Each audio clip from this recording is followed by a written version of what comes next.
Hey Internet, did you enjoy part one of my unboxing collection tour thing? All 4 hours of it? I didn't think so, but I'm gonna do it some more because I really don't care what you like. This is fun for me. So yeah, let's just do the thing again. I'll start off with the stuff on top, which is two more plastic guitars. These are both for Rock Band 4. The blue one is the best one.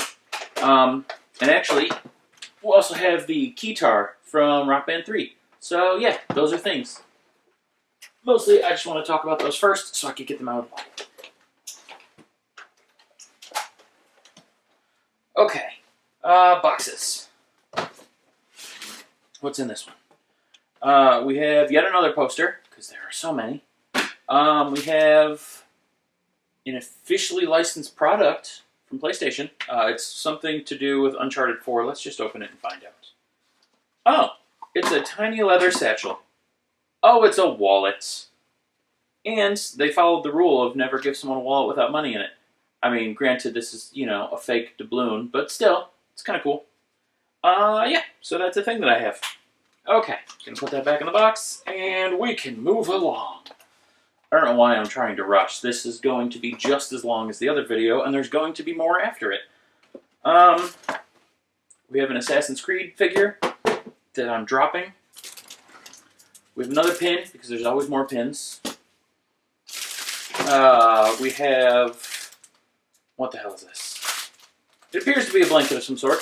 Probably also Assassin's Creed themed. I don't know what the hell words those were. Assassin's Creed themed. But yeah, that's the thing. Oh, and a Fire Emblem amiibo. Yeah. And then there's actually some games in here too. Some PlayAsia stickers, which don't matter. And then there's the Nisa Classics 2-pack, which has some of their older games, Soul Nomad and Phantom Brave, which are both actually fun games. And then we have Monster Hunter Stories 2. I had to import it through PlayAsia because I don't think we got physical editions here in the US. So yeah, it's a thing. And there's a sticker here, written in Japanese, and I don't remember enough Japanese to know what it says, but I think it says that there's this playable character as DLC that's releasing on, what would that be? August 8th of next year. See? Sticker. Also, I will say, I realized that in the last video, I kept holding things up, and they were not close enough to the camera for you to see. That's probably going to happen in this video too. So, I apologize, but unless I go out and find another camera and find some weird way to mount it above and close to me, I don't know how to solve that problem, and I don't have the rigging necessary to do that, nor do I have enough space in this room full of boxes. So, we're just going to have to make do, and you'll just have to rely on what I'm saying to know what I'm looking at and holding up. Yeah. This is on top too. It's another blanket, but this one is Skyrim. See? Picture of Skyrim. See, that's one of those instances where you couldn't see it, but I told you what it was, so we're all good. Okay, let's get into a box. We have Custodian for the Sega Genesis, and I actually believe I also have a copy of this game for the, Jaguar, because Pico released it on multiple consoles, which is cool. Legend of the Magic Warrior, another indie Pico game. I'm always going to be happy about the indie games. They're just more fun, as I've already iterated a million times in the last video.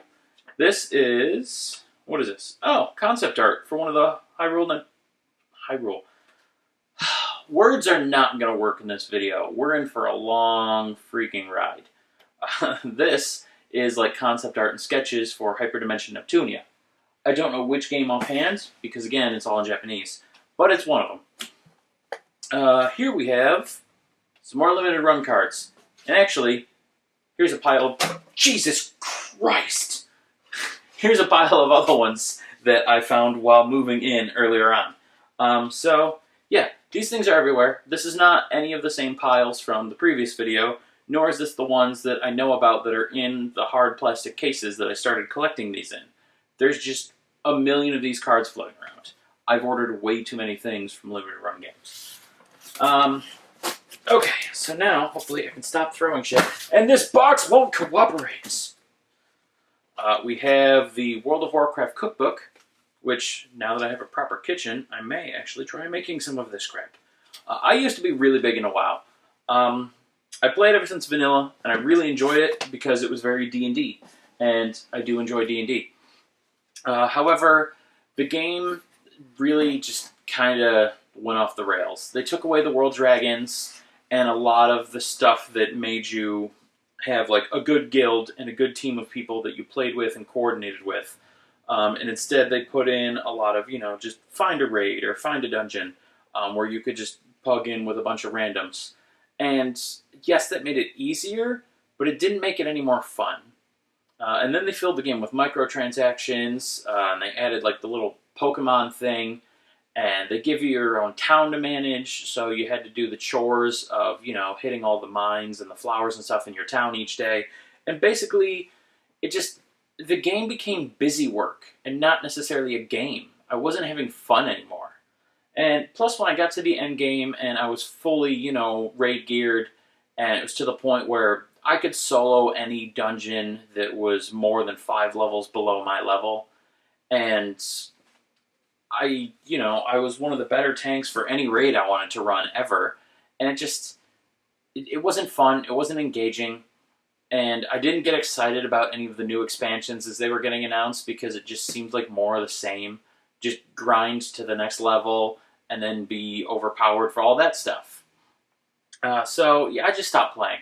Plus, it was however many dollars a month I was paying for the privilege of playing that game, while meanwhile sitting on a pile of over 3,000 games that I was ignoring to play the one that I was continually paying for. So instead, I stopped paying that extra price and just started playing all the other games that I already own and paid for and don't have to continue paying for. So yeah, it was a fun enough game for a while, but it just stopped making sense financially, and it wasn't better than the other 3,000 options I have that don't cost me money every month. So I'm just never going to play WoW again. Okay, in here we have what looks like a bunch of random PS4 games. And I know we already had piles of random PS4 games in the other boxes, but here we are. Yeah, more PS4. Nothing special enough to talk about. We have more stickers.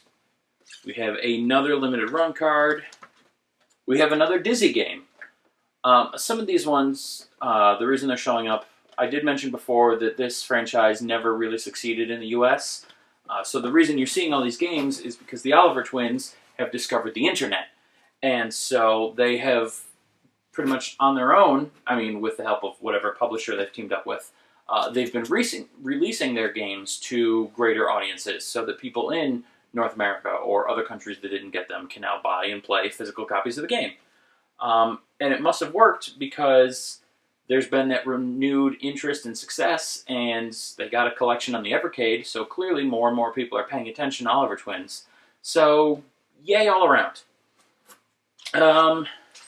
Here I have a Far Cry 5 fanny pack, but without the strap, so it actually just looks more like a pencil case, basically. So that's a thing. Ugh, bloody hell. Okay, you're stuck in there. Rock Band 4. Not the expansion, just the original one. More limited run cards. What looks like Dead Mouse, but is actually the soundtrack to Lethal Week.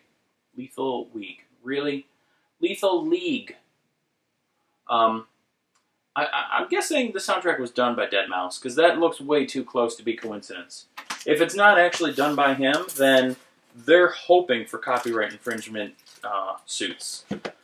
We have some small crap, some pins, and some little pre-ordery stuff. We have Super Hydra. It was released by Limited Run, so I don't actually know if this is like actually a Super Nintendo game, or if it's just like a PS4 game in a Super Nintendo style box. I'm not sure, but the way it's sliding around makes me think it's not a Super Nintendo game. Here we have Mega Super Turrican. Why is that upside down with the labels? Oh, I hate that. When the front is face up, if you turn it around, the back is upside down. That's not how the boxes go. You're not supposed to flip them like this. You're supposed to flip them like this. So that's crap design. But this is an empty box anyway. It's just a promotional display thing because when you buy the Super NT, it comes with the director's cut of Super Turrican built into the system. So similar to how like the old Sega Master System used to work, when you turn the console on, even with no game in it, you have a game to play built right in. So just a kind of a cool little thing. And the box is a nice touch. I just wish it was designed properly. We have the Shadow of the Colossus reprint. How are you, Dusty? You were in the box. Yeah, it was an amazing game before. It was also an amazing game when they reprinted it. And really, I mean, now is just the era of reprints. People don't make original games anymore. They remake the same games that we've already played over and over again. Similar to Hollywood. Let's keep going. More limited run cards. We have Tyrannosaurus Tex for the Game Boy. This is, Game Boy Color. It's Pico Interactive, if you couldn't tell from the giant logo on the bottom there. There you go, now there's no glare. So just more games. Fallen Legion for the Vita. A million more limited run cards. I'm going to figure out what to do with these one of these days. Actually, there was a guy online who I told could probably have them if and when I finally dug them all out. So I will have to remain true to my word and offer them up to him because I said I would. And I'm not a liar. I'm a lot of things, not a liar. But if he doesn't want them, then I'll figure out something else to do with them. Maybe I'll give them away on here or something. Here's more. And, my God, even more. Okay, this pile, I need to just keep this accessible because there's just never going to stop being these. Sorry, I'm fiddling with crap off screen. A bunch of 3DS games. I'm not sure why they're all just crammed in here, but they are. We have Yokai Watch, which apparently I didn't open yet. Detective Pikachu, Hyrule Warriors, which I definitely opened, and then some more Pokemon games. Then we have Ni no Kuni, the Premium Edition, which is not the same as the gigantic Collector's Edition from Hell that I showed in the other video. But it's still Ni no Kuni, still a great game, and I have just all of the editions. Here we have really pretty amiibos. It's the little face huggery thing. Isn't it cute? And actually, I'm trying to get to, here we go, this massive amiibo. It's Danny DeVito Pikachu. And yes, I know Ryan Reynolds played him in the movie. I don't care. Detective Pikachu should be Danny DeVito. As much as I love Ryan Reynolds, he had no business being in that movie. It should have been Danny DeVito. I think we all feel let down by that choice. Final Fantasy 15, which was actually pretty good, despite the lack of a proper third act. It was a decent game, and I know there's been a lot of free updates and DLC that have fleshed out the story more and kind of filled in where it was severely lacking. I haven't gone back and played it since, so one of these days I will have to do that. I know there's been some DLC too to make it so like the Regalia can go off-road and all that kind of stuff. I really do need to jump back into that game and try it now that they've added more content. Heavenly Sword, For Honor, some Wii shovelware that apparently came from a public library. Lots of random games. What is this? Oh, this is the Super NT in this pretty black box. But yeah, this is like the AVS I showed in the earlier video. It's a Super Nintendo. Well, it's the same hardware as a Super Nintendo. And the software that it's running is not an emulator. It will natively read the carts and play them, just like the AVS did with the Famicom and NES. And then it will upscale to HDMI and output it straight to your TV. So if you have indie games, if you have imported games, if you have ROM hacks, put onto a cart, whatever it is you're trying to play, this will play. So this thing is great.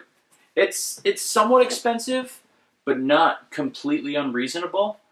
If you're a big fan of retro stuff, it's less than a modern console would cost you. But there's that one, the Super NT, which is for the Super Nintendo, and then the Mega SG, which is the Sega Genesis equivalent. And actually, the people that make it Analog are also working on the Analog Pocket, which will play Game Boy, Game Boy Color, Game Boy Advance, and then with the use of little adapters, we'll also play Game Gear, TurboGrafx, I believe, and Atari Lynx. And I think Neo Geo Pocket Color is planned as well. So they're doing a lot to bring the retro games into new modern consoles. So it'll still play all the carts normally, it'll just upscale everything, it'll process the stuff a little better, so you won't get like lag when there's a sprite overload or anything like you would in a lot of the earlier consoles. They're better versions of the old consoles that will still play all your original physical games. So look them up if you want, or don't. I don't know. I'm not your mom. We have another tiny vinyl Space Invader. I know we had one of these in the last video, but the last one was green, and this one is like peach colored, so it's different. I don't think I ordered either of these. I think they both came with loot crates. Why I have two different ones, I have no idea. Zelda armbands, Mega Man little statue guy, Ninja Turtles box that's BPA free, whatever the hell BPA is. Mega Man lanyard and keychain, and some more loot crate pins. And a Dr. Robotnik figure. I don't like that they call him Eggman now. It's not his name. His name is Robotnik. It's like Tails. His real name is Miles. Miles Prower. I don't like that it's exclusively Tails now. Like, if you say Miles, people don't even know who you're talking about. Stop changing the names. And that's my pointless rant for this video. Like, there will only be one. Here we have another 3DS game. It's also a collector's edition, and it's also still sealed, which is surprising because Atlas is another game that makes another company that makes a lot of games that I really enjoy. So if there's not an unsealed copy somewhere, that one will be soon. Let's see. Here we have a bunch more shovelware, and it looks like these ones also all came from libraries. So there must have been a sale at some point, and I just got all of the things. There's nothing special here. It's Spy Hunter and Madden. Ultimate Band. Yeah, it's, you know, collection stuffers and shovelware. Stuff I'll probably use as trade fodder later. But it's a thing that I own. This is a USB-C cable, and you can never have enough of those. Okay, I see some really shiny stuff in here. But first, more Skylanders. Bloody hell. I'm running out of space in this room already. Another Halo Collector's Edition, but this one's Halo 4. It's not a third copy of Halo 5. It's still a Collector's Edition of a game I'll probably never play. And to be fair, I did like the first Halo. It had a really cool story mode, it had some really fun gameplay, and driving around the Warthog was a blast. So I did enjoy single-player mode on the first Halo. It's just that I didn't care enough to really play any of the other ones. I'm certainly not going to play any of the online, because I could give a rat's ass about online play. Ugh. This is yet another example of America not getting any cool special editions. Hyrule Warriors for the 3DS came with this really cool compass, but only if you got the collector's edition overseas. And actually, the original Hyrule Warriors for the Wii U has a special edition that I have not found yet. It's also overseas only, but if you buy it, it actually comes with a Zelda treasure chest, and when you open it, it makes the treasure chest sound. So I'm still desperately looking for that collector's edition. One of these days, I'll bite the bullet and spend way too much money and import it. But it won't be anytime soon, because this house is going to fucking kill me. This is probably the coolest controller I have. Sea of Thieves was a terrible, horrible garbage game. I hate it so much. You know what? I'm going to go into the rant. If any video was the one for it, it's this one. The first time I tried playing that game, I didn't know what the game was yet. I mean, I knew what it was. You're a pirate, you ride on ships, and you do pirate stuff. But I didn't know how to play or any of that, didn't know any of the controls. And when the game starts you off, it doesn't really tell you anything. It just drops you on an island and says, alright, good luck, F off. So I'm wandering around, trying to learn how to do pirate stuff and figure out controls. And then, at one point I see a boat. I'm thinking, oh cool, there's a boat over there. That's probably the boat I'm supposed to get on to start the stuff, because it was on the dock on this island. And I assumed I was in, like in WoW, you have little starter areas, where even though it's a PvP game, there's like a non-PvP area where you can just do your beginner quests and kind of learn things, and there's a couple NPCs and low-level enemies, and that's it. Sea of Thieves doesn't have low-level enemies. It doesn't have any enemies. It just has other players. So there is no starter area. So as I'm walking toward what I thought was the ship it gives you at the beginning of the game, I got gunned down by other players. So that was crap. And then I respawned on a boat. I'm like, oh, cool, I'm on a boat already. But I was below deck, and very quickly the boat started filling with water. So clearly some other players were manning this boat, and it was going somewhere, and when I spawned on it, they were already mid-battle and were losing. So before I could even figure out the layout of the boat or how to get above deck, it sank and I drowned, and I died for a second time in about 10 minutes of playing. So then I spawned again, and this time I was in the water randomly, just off the shore of an island, which I thought was a weird place to spawn in the middle of the goddamn ocean. So I'm swimming towards shore, and there's like some debris, and I'm trying to figure out if I can pick some of it up and maybe get something helpful from it, some materials that will help me actually play this stupid game. And there's a guy standing on the shore, and you can see where this is going. He shoots and kills me. So I've died 3 times now. I still don't know the controls. I don't know where I am. I don't know if there's any rhyme or reason to the spawning patterns. I seem to just show up places. And basically it's just a confusing, frustrating, bullshit mess of a game. So I don't play that game, and I never ever will again. It's absolute garbage. Screw that game. I hope it dies. And I hope everyone working at Bethesda that worked on that game, it's not Bethesda, it's Rare.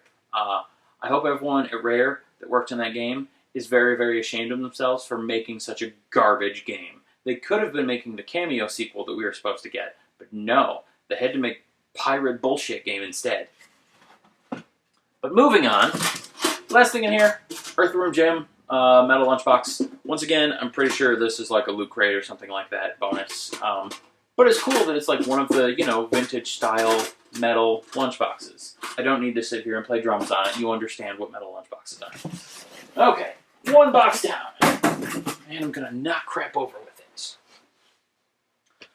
Can you see me? I'm in frame? Great. My legs are gonna fall asleep anyway, it doesn't matter. Okay, here we have another box. Let's get these out of the way. These are card cases. They actually should be over with the magic cards, but clearly they aren't. Here we have more of these Star Wars titles that I mentioned. These are, again, all the ones that that Limited Run Games put out. They reprinted all the old titles on physical hardware, and they released them. That's pretty cool. And also, actually, what's interesting, in their deal with LucasArts, they didn't just reprint all the old Star Wars games, they also reprinted Monkey Island. And that's pretty cool. I know this has a huge cult following, so you're probably already familiar with the game. But if you're not, it's a really fun game, and you should play it. The hell was that? Things are falling down in my other room. I think my house is haunted. Okay, so, before the ghosts kill me, here's another copy of Streets of Rage 4. I don't know how many copies of this game I have. I ended up with multiple soundtracks, so it makes sense that there's multiple copies of the game. I just don't know why. We also have a couple more collector's editions. We have Sisters Royale and Fate Extello Link. This was actually kind of cool. I started playing the Steam version, actually, which is weird because I have the console version. But it's like a Musou game. And as I've mentioned before, I love those kinds of games. Let's see. We have some more collector's editions here. We have Thumper. I'm thumping. That's why they call me Thumper. And I'm pretty sure most, if not all of these, came from limited runs. We have Senran Kagura. This is... Which one is this one?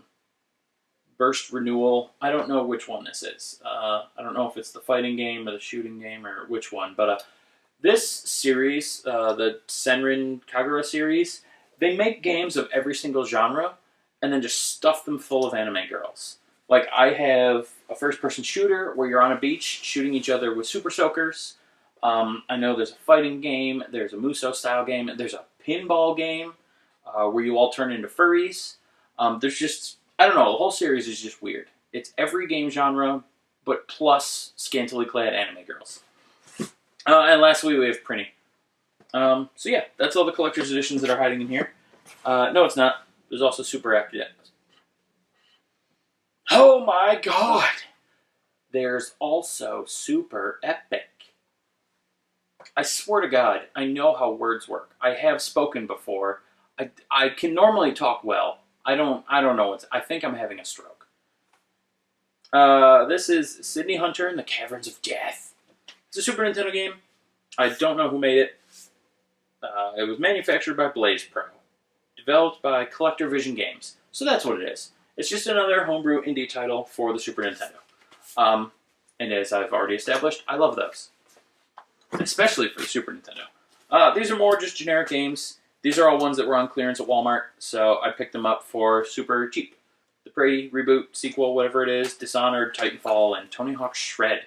I'm actually surprised they still had a copy of that floating around. Okay, that was a quick box. And speaking of, this will be a quick box too.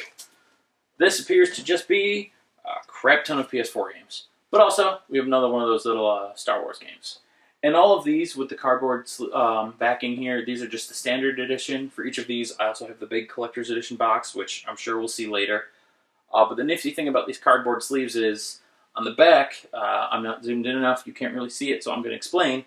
But there's just a tiny little flap that you can open to pop the game out and then play it and do your thing. And then you can actually put it back in and just fold the cardboard back. So you can still basically display it in this, but also remove and play it. So that's pretty cool that they give people that option. What else do we have in here? More PlayAsia garbage. And then, yeah, just a ton more games. Psychonauts, one of the Neptunia games, a couple RPGs, just all the stuff. Just generic PS4 games. I mean, they're not generic. There's all kinds of things. Like there's Shantae. Probably most importantly of all, Shaq Fu. Everyone loves Shaq Fu. It has to be one of the greatest games. And speaking of, I just saw in the news that Shaq plans to retire from being a celebrity. Because apparently that's something you can retire from. You can just decide to not be famous anymore. Which is weird. You'd think all those people with the stalkers would just decide that too. But apparently Shaq's the first one to figure that little secret out. Okay. Big box time. Baby. Oh, why are you like this? Why? I hate you so much. If only I had a way to cut this tape. Oh, look! A sword. Bonus points if you know what that's from. And by that I mean you're not watching this, and even if you know where that's from, nobody cares. I'm not big enough to reference my videos like that. What the hell is this? Oh! It's an actual car screen that's Mario Kart themed. So, for all you car owners that are also giant nerds and want everyone existing in the world around you to know you're a giant nerd, there you go. We have a Prey mousepad, which I might actually use because I need a mousepad in my office. We have the printed out operating manual for LSDJ. For those of you that don't know, people in like the DJ or chiptune business use LSDJ, a small Game Boy cartridge, to generate beats using the onboard Game Boy sound. They do this because a lot of chip tuners have realized that the Game Boy had one of the better sound chips as far as retro hardware goes. So there are a lot of people that will modify an original Game Boy to have a backlit screen and actually have stereo sound output, or a lot of people actually just put the larger auxiliary jack like you'd have on a guitar, and then they plug it in through that, but they still use the built-in onboard sound processor to generate chiptune style beats. So that's what LSDJ is, and I thought that was really cool because I used to be a DJ, and also I love video game things, so it was kind of a cross-section of two of my favorite things, and so I got it. And it's super complicated, and I haven't quite figured it out. Okay, well, apparently all the adhesive on this box has failed. Yeah, that just fell neatly apart. Okay. Well, this isn't sealed anymore, but up until now it was, because this was one of the more specially edition Skylanders. Yeah, that just fell right the hell apart. Okay, good to know. Maybe I'll super glue it. Maybe I'll just leave it open. Who knows? We have some Virtual Boy instruction booklets. We have some Game Gear games in the box, and also Gauntlet Third Encounter for the Lynx. This is still sealed. This is like I think I mentioned in the other video, I don't always buy those on purpose. Sometimes I try to find an actual playable copy of the game, and I find someone saying, oh, hey, this is complete in box, and then I buy it, and it shows up, and it's complete in box, and it's sealed. And I'm not going to open something like that because it's hard to find sealed copies, so then I have to go buy a second copy that is open so I can play that. But yeah, that's what that is. This is just a Connect set of Mario Kart. I always figured that when I had the space, I'd actually set it up and play with it like the giant kid that I am. And now I have the space, so expect to see that at some point. This is one I absolutely love. I did a video on it, so if you watch my channel regularly and have for a while, you've seen this before. But this is Pyramid Patrol for the Laser Active. For anyone that doesn't know, the Laser Active is a video game console that uses laser discs. Is that real? This is Taito? No shit. Yeah, it was. Huh. Well, the Evercade needs to put this in a Taito collection.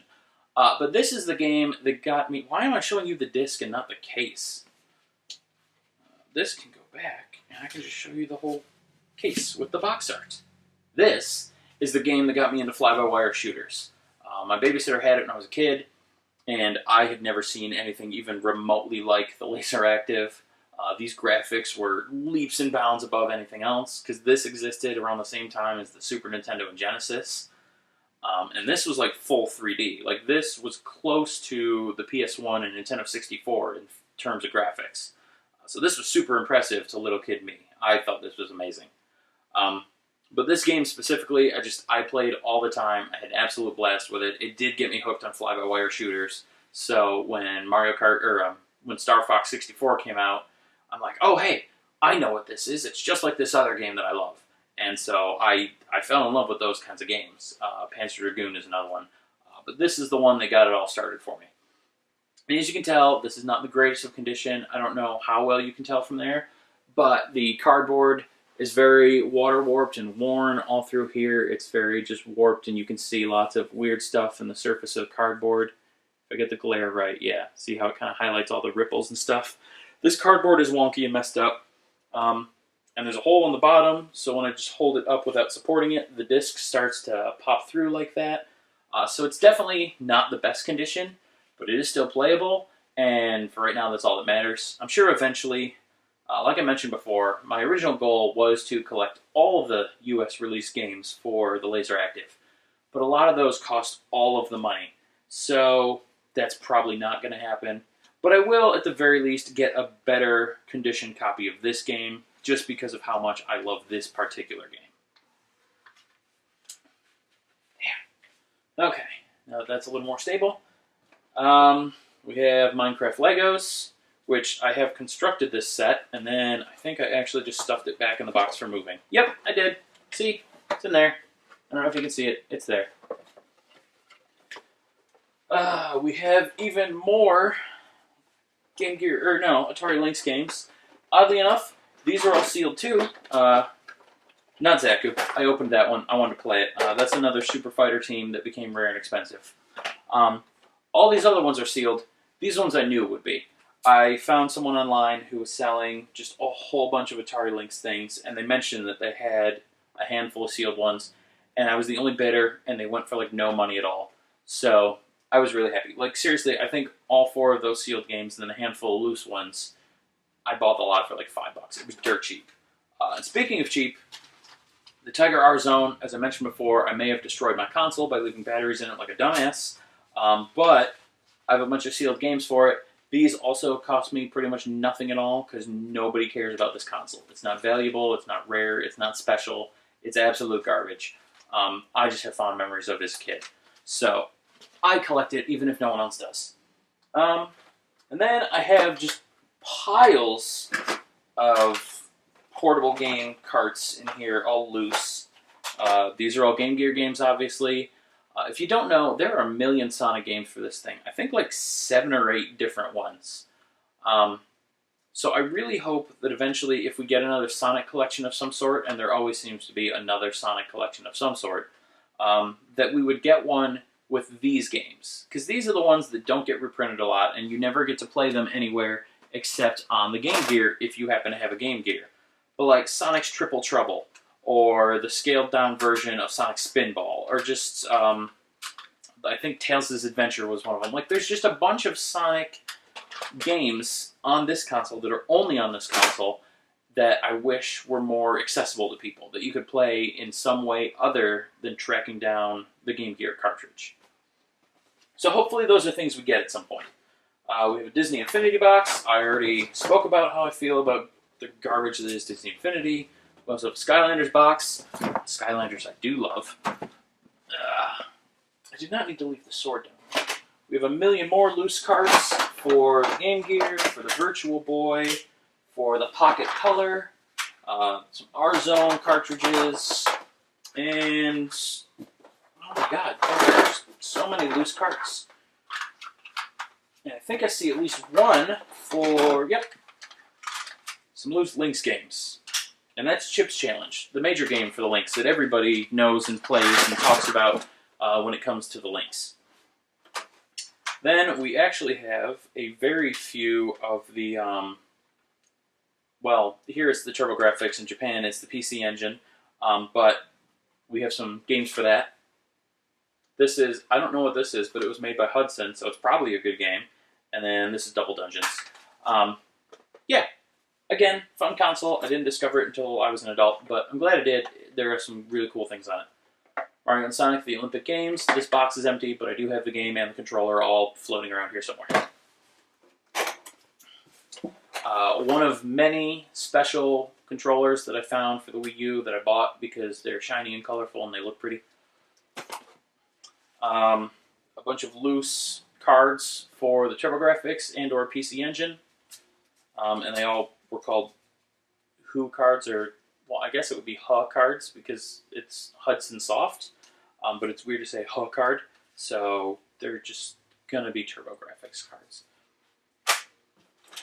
We have Complete in Box Mario Tennis. This, of course, is the Japanese version. You can't really tell from the front, but from the back and the sides, it's all Japanese lettering, so that is the Japanese version. Another sealed R-Zone game. And actually, the only R-Zone game I want a sealed copy of would be Panzer Dragoon. And unfortunately, that is a game that I do have for the R-Zone, but I do not have a sealed copy. It's one of the few games for that console I don't have a sealed copy of. This is a big metal Magic the Gathering box. It came with special decks in it, where Richard Garfield, the guy that designed Magic, played against one of the top players of Magic. I don't remember which tournament, but he had won one of the bigger tournaments, and so the two built their own decks and faced off against each other. Then those decks were recreated and sold as a box set. And that's what that is. Shh. And then this is World of Warcraft Legos. Technically, it's Mega Bloks, but let's be honest, those are Legos. They're just Legos for poor people. And I was a poor people, so those are Legos. Okay. Let's get rid of this. Please hold. 2 hours later. Okay, I'm back. This box is Switch games. Lots and lots of Switch games. Switch games forever. Similar to the PS4, there's some sealed ones in there. Similar to the PS4, the Switch is just a console with so much variety, of so many different genres, and just a great mix of indie games, and I won't say cutting edge because it has limited hardware capabilities, but more modern AAA titles, and then lots of like indie, 2D, Metroidvania platformer kind of deals. It just covers the whole spectrum of gaming, and there's so many things that I love here that I have a lot of games for this console. Also, I know I've mentioned this in previous videos, but you can see that it's not the wall of red. A lot of them have really cool, colorful, fun spine art on them. That's because myself and a bunch of other people on Reddit have taken it upon ourselves to design spine art for pretty much the entire Switch library. And so far, we've covered most of them. So, if you're sick of the wall of red, go to Reddit. I'll put the link down there, but it's just It's r/Switch Spines. And you can get your own. Also, there's an Etsy site if you don't want to print and cut your own, where one of the designers, he has access to a decent printer. He'll print them out, cut them out, and send them to you. So that's an option too. But yeah, there's not a whole lot to talk about with my Switch collection. I mean, there's a lot of great games that I could talk about, but it's so new that most of the great games are ones you've heard of or played already. And if they aren't, then they're probably niche enough that I'll do a video on them later. So either way, there's no point in digging in. A lot of stuff from Limited Run Games, because they did a lot of stuff for the Switch. And the Switch got so many cool indie titles that, I mean, they had no shortage of things to port. And I bought most of them because they're all really cool games. One I will, of course, mention is Dust and Elysian Tale, which is probably my #1 favorite game. Not probably, it absolutely is my #1 favorite game. It's a tattoo on my arm. I love the game. That is the definition of how to do an indie game right. It is an absolutely perfect Metroidvania. The music, the visuals, the control scheme, the difficulty curve and learning curve of the game itself, just how the exploration works, and the balance of backtracking and also discovering new areas. Everything is absolutely perfect. At no point are you bored. Nothing is ever too easy or too difficult. It's an incredible game. And then the writing and the humor and the voice acting, I absolutely love that game. There's nothing not to like about it. I think every single person, if you're even remotely interested in Metroidvania-style games, you should play it. It's the best game. Just hands down the best game. Okay. Still more Switch games. These just never end. And then actually, also in here, we have even more PS4 titles. As I mentioned before, this is the console I have the most games for. There are just so many. They keep announcing new ones that I'm excited about, and not now so much, but when I had money, I would spend it on games. So I would just buy all these interesting games every time they were announced. And here we are. Ugh. So let me just keep unpacking these, and hopefully the next box will have things that are more interesting to talk about. And again, I probably could talk about some of these. Like, there are some interesting things in here. Like YS8's Lacrimosa of Dana is actually a very, very good RPG. I definitely recommend that one. If you like JRPGs, you'll like that one. It's really, really fun. Also, Yooka-Laylee is made by the people that did Banjo-Kazooie. It's not the same company, but it's the same team of workers that were at the company when that game came out. They're just at their own company now. So that's another really interesting game. A lot of those are really interesting. It's just, they're all so new, you've seen them, you're familiar with them. Everything for the PS4 had to have been released in the last few years because the PS4 is only, 5 years old. So there's no point in talking about things that are still brand new that you're all familiar with. Okay, last box for this little segment. See, this has more interesting stuff. Right off the bat, giant pile of soundtracks. A lot of these, like I've mentioned before, were probably pre-order bonuses from when I worked at GameStop. I hate that I worked there because they're the worst, but I did get some cool stuff. And one that I didn't realize I had is the soundtrack for Shantae Half Genie Hero. This game, actually, I'm just going to play a clip of it right here, so for the next 30 seconds or whatever you're going to hear, but the Scuttletown theme from this game is just on point. It's such a good song, it has an amazing beat. The composer, and I'm really disappointed that I don't remember his name, because he did such an amazing job. But the composer just absolutely killed it with Scuttletown. It's so good. But a lot of these other soundtracks are really cool too. There's Disgaea, the R. Tornelico game, Lord of Magna, just a bunch of other JRPGs. There's also Breath of the Wild soundtrack. Right on top, of course, it's Castlevania. There's a ton of these. I always love having soundtracks for things. Whenever it's an option to get it, especially as like just a quick little pre-order thing that doesn't even cost me extra, then I definitely will get them. Speaking of pre-order, we have a lot more little things here. This isn't a pre-order bonus. This is something that was marked down to the point of it was going to get thrown away at GameStop. So I just said, yeah, I'll take that. And then it looks like it's been cut open. Not just open, but that's clearly been cut open. How? Someone took something out of there. Oh, the cleaning cloth. Okay, well, here's some DS accessories, but not all of them. So I'm just going to pull the rest out of the package for there because there's no point in keeping a cut open chunk of cardboard. Here we have all the messenger bags from Too Many Games. And this one, for no reason at all, in the pocket. Who put those in there? All the stickers and trading cards and things that come with Skylanders, they're all in here. And also, some cards for the Deck Builder Dominion. I don't know why that's in here. And some Amiibo cards. So just all kinds of random crap stuffed in there for no reason at all. But yeah, these messenger bags from Too Many Games, pretty much every year you go, you get one. And I've gone every year for many years, so I have a bunch of these. I think there's probably more than 4, and one of these feels heavy, so I think there's more crap hiding in one of these. But yeah, lots of random stuff.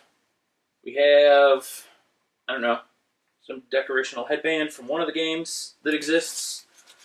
This is actually for the arcade machine that I'm building. Yes, by the way, I am building a main cabinet. I will make a video on that when I actually get around to doing it. Now I finally have the space to do it. It's no longer just sitting in my kitchen. So I definitely will try to do that sooner rather than later because it's a really cool project. Building your own cabinet is fun. I did get an existing cabinet that I'm just going to gut and modify. So it's not quite building my own cabinet, but there's still a lot of woodwork and construction that needs to happen to make my tank stick fit and to just adjust everything to the way I want it to look. So it'll be a fun project. It's definitely one I will make a video on. It'll be interesting, and this is part of it. We have, a keychain from Pier Solar, that Watermelon Team game I mentioned earlier. Soundtrack from Darkspire, which is a DS game that out of nowhere became kind of expensive. When this came out, I pre-ordered it because it reminded me a lot of the NES game I talked about, Swords and Serpents. It's very D&D style, but it's all like very 2D, very basic graphics, like almost wireframe graphics. So it's an intentional return to like an older style, and it didn't sell well at all. I remember that came out when I was at GameStop, and I pre-ordered it, which is how I got the soundtrack. And I think I sold maybe 2 other copies, and then the other ones that we got in as part of just the box that we ordered, they never sold. Like, no one bought the game, no one played the game. I never heard anyone else talk about it. But recently, while looking at my collection online, that one's got a decent price tag to it now. So apparently it became rare due to no one buying it. Here we have a bunch of, I have a bunch of copies of Lord of the Rings Online. These have not been opened. Because I wouldn't have opened them. I have no intention of ever playing this game. But also, I think this is just a pre-order bonus only, and the game itself is not actually in here. So yeah, this is just a pre-order key, which gives you some in-game items, and then also a soundtrack CD. So I guess these are just more soundtrack discs. I have a lot of that kind of stuff, though. Like, these are all pre-order art books for various things. This is pre-order stuff for Fallout 3. There's a lot of that kind of crap just floating around in here. I'm sure when the room actually is set up and exists, there will be a whole shelf of just odds and ends bullcrap that isn't a game, it's just nonsense.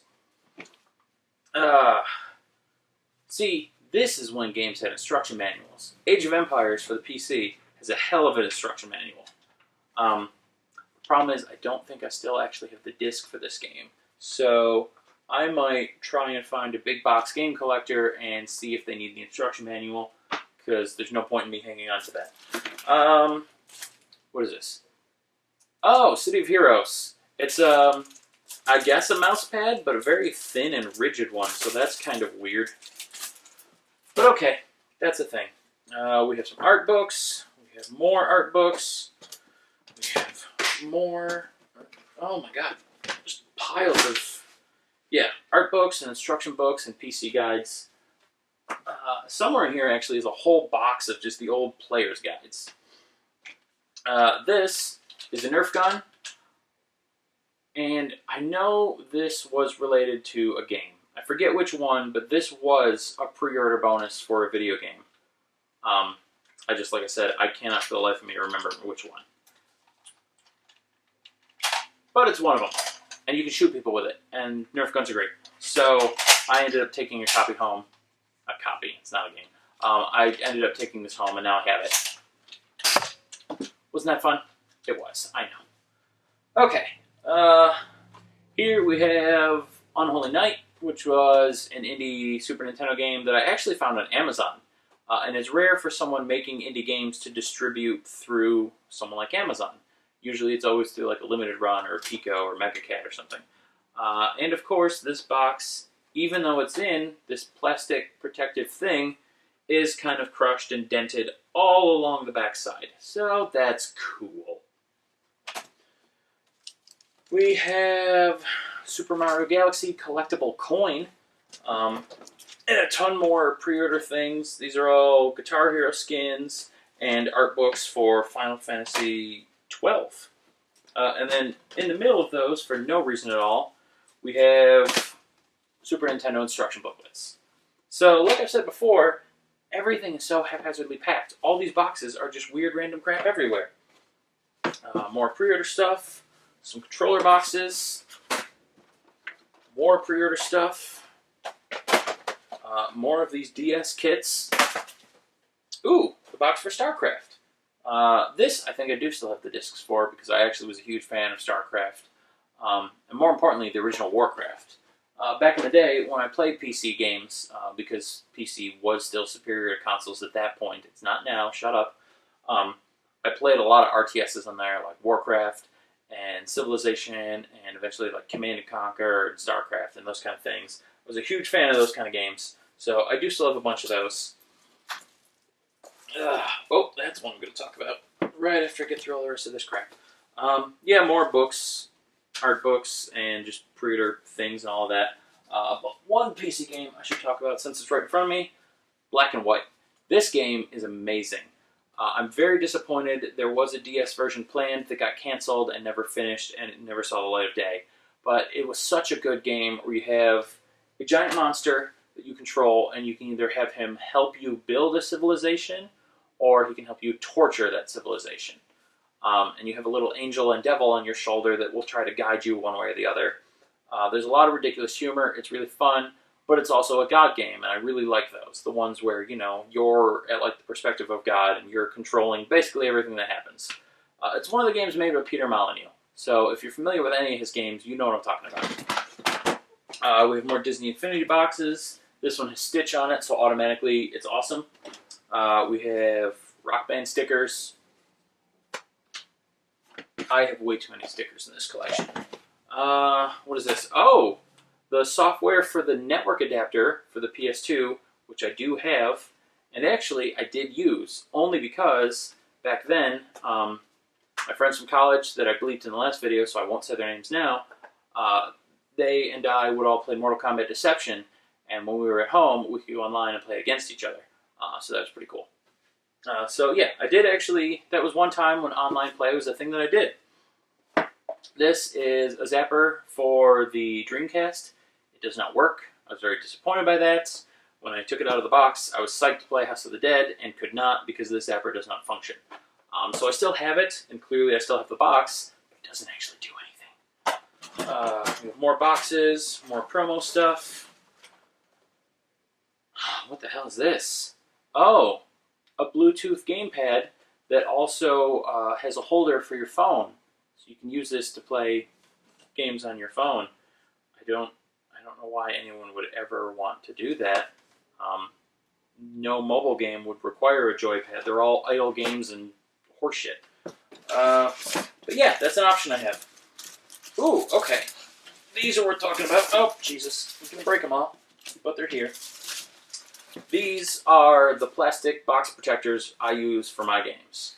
I think the site is, and I'm probably getting this wrong, so I will put the actual address in the description. But I think it's just boxprotectors.com, or maybe it's videogameboxprotectors.com. I think it's that one. But they make these in a bunch of sizes for basically every type of old game that you could want. And they're hard enough to keep it so your games are safe, but they're not like, the graded shells where it's this giant plastic permanent box that your game can never come out of. So you can keep them safe on the shelf, but still easily get at and play your games. And then these are Nintendo 64 stickers. When I got these, they weren't super popular. Now it looks like every collector in the world is using them. Basically, you can buy a set of these. I got them on eBay. Now you can get them on Etsy. Everyone's making their own sets. But it's a full set of every single NTSC release for the Nintendo 64. And these stickers are the right size that they can go right on the thin top of the cartridge, so that when you have just loose carts on a shelf, you can see what games they are. And because you get the full set, it also doubles as like a checklist for you, the collector, to see how much of the collection you still need and which games you're missing. So it's really cool. It was a great idea by whoever did it first. I don't know. But yeah, if you collect 64 games at all, you probably already have these, but if you don't, you really should. They are just the best thing. Another box protector that fell as I was taking them out. A Borderlands mouse pad for no reason. And a bunch of World of Warcraft stickers. I don't know where those came from either. They're just things that are there. This is... what is this? This is another Skylanders set. You have all of the Skylanders games, so yeah, lots of those boxes. And then the last thing that's in here is... oh! This is a Samsung Gear VR. Yeah. Look, I have one of those. I didn't actually realize I had one of these. So that's cool. It must have come with my phone when I bought it. So yeah, that's... oh wait, no, I lied. That's not everything. There's also this little Game Boy Advance shaped box of gummies. There's no way these are still edible. When did I buy this? Does it even say? It does not. This is an officially licensed Nintendo product, but surprisingly it does not have an expiration date. So maybe I'm wrong. Apparently these are still safe to eat. They didn't expire, according to this. But yeah, I wouldn't recommend it. This has been sitting around for at least 5 years in this box. This is not safe. But yeah, that's more boxes.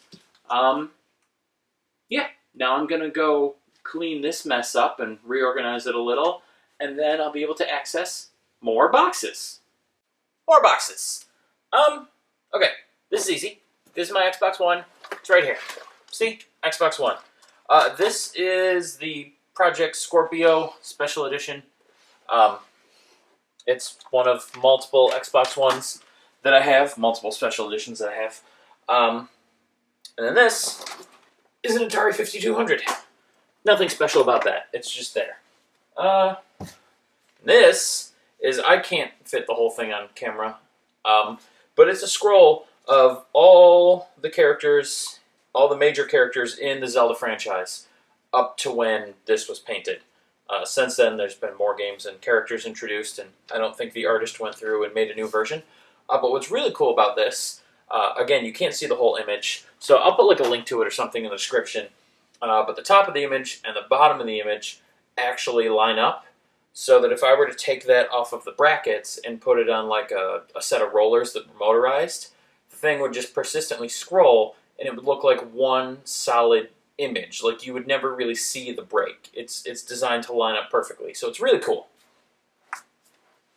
Back here, just off camera, we have, oddly enough, I was in a Walmart at one point, and they had one of these Nintendo Mini Classic keychain games. I don't know why they had it. It was the only one they had. There was no display for it or tag for it. It was just kind of sitting there on the shelf. So I picked it up because it was weird and unique and whatnot, and I grabbed it. And then we have a handful of just manuals for various games. These are all for games that I have a loose copy of, but not a box to put them in. So the manual just kind of hangs out with the cartridge. Then we have some long box 3DO games, Syndicate and Road Rash. Nothing too super important with either of those. I mean, Road Rash is fun, but you know, it's not like the biggest game in the world. Pay a lot of attention. It's such a huge deal. Sonic Adventure, Crazy Taxi, and Seaman. This is yet another game where I didn't intend to get a sealed copy, but that's what I got. Mostly, I just wanted to play it because Monty Python. And for those of you that don't know what I'm talking about, it's, I believe, Eric Idle, right? Doesn't say in the box. Or if it does, I'm just reading too fast to see it. But I believe Eric Idle voices the creature in the game that you raise, and he says weird things to you. Basically, the game, if you don't know, is like... Picture like one of those little Digimon or Tamagotchis or whatever, where you raise your little pet thing. It's that, but in 3D, and a lot weirder. Because you have a little tadpole, and he starts to evolve, and then he starts to talk, and you interact with it with a microphone that you have. It's in the box, and it hooks up to your controller, and it's a really weird game. Okay, let's address this bag. I don't even know what this is. This is a tiny Galaga machine that you put your smartphone into, but it doesn't have buttons or controls on it that would interact with the smartphone, so I'm really not sure what the purpose would be. Yeah, I guess it's just a phone holder for reasons. I don't really know. It just looks like a tiny Galaga machine, so I think that's how I ended up with it. More Loot Crate pins. This looks to be a watch of some sort. Also a Loot Crate thing. These are falling out is what they are. But more tiny posters. So many posters.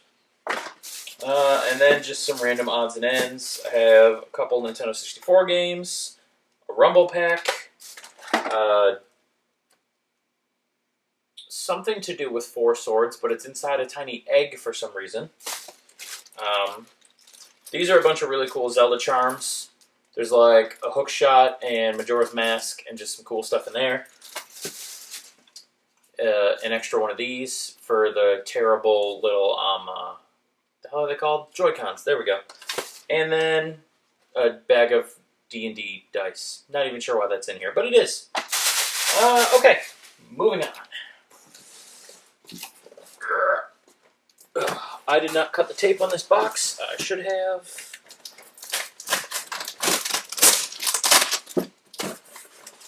Okay, what do we have here? One of my shirts is stuffed in here for no reason. That's cool. We have Deadly Premonition Origins, YS Memories of Calcetta, Dark Devotion that fell out of the box. A lot of collector's editions, it's looking like. This one has a steel case and it's embossed and it's awesome. Steel cases are always awesome. And then, oh yeah, a lot of collector's editions. Holy cow. There we go. Shadowgate. Shadowgate was remade for the PS4, and I know I've already talked about Shadowgate and how much I love the music and the game and how great it is and everyone should play it. And I'm going to reiterate, it's an amazing game, it has amazing music, everyone should play it. Let's see, we have Bad North. That's super shiny, holy crap.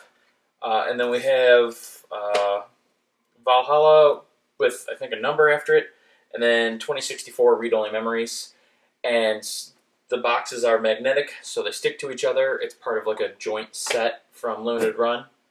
I'm not sure why they chose these two games to go together. I'm guessing they were made by the same company, but I don't really know.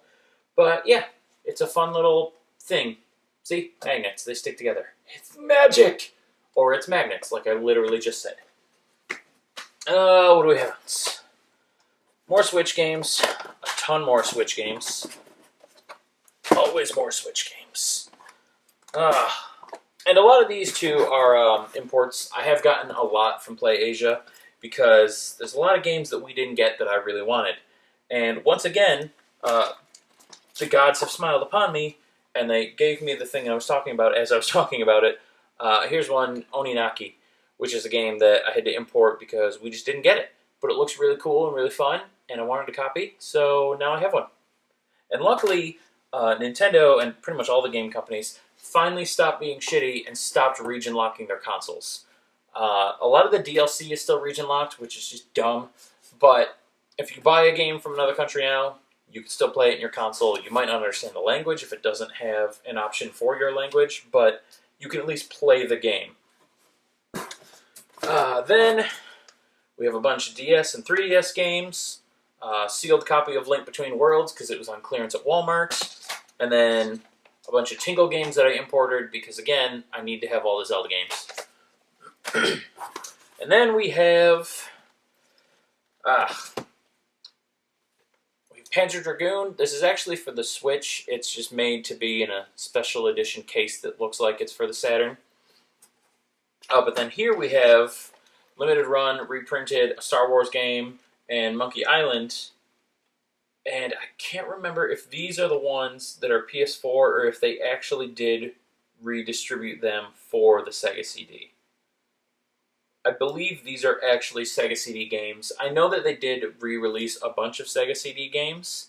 I am fairly certain that these are some of them, which is really cool because, like, Limited Run and a lot of other companies have done tons of games for, like I've said before, the Nintendo, the Super Nintendo, the Game Boy, Genesis, even the 64, which is notoriously hard to program for, so good on them.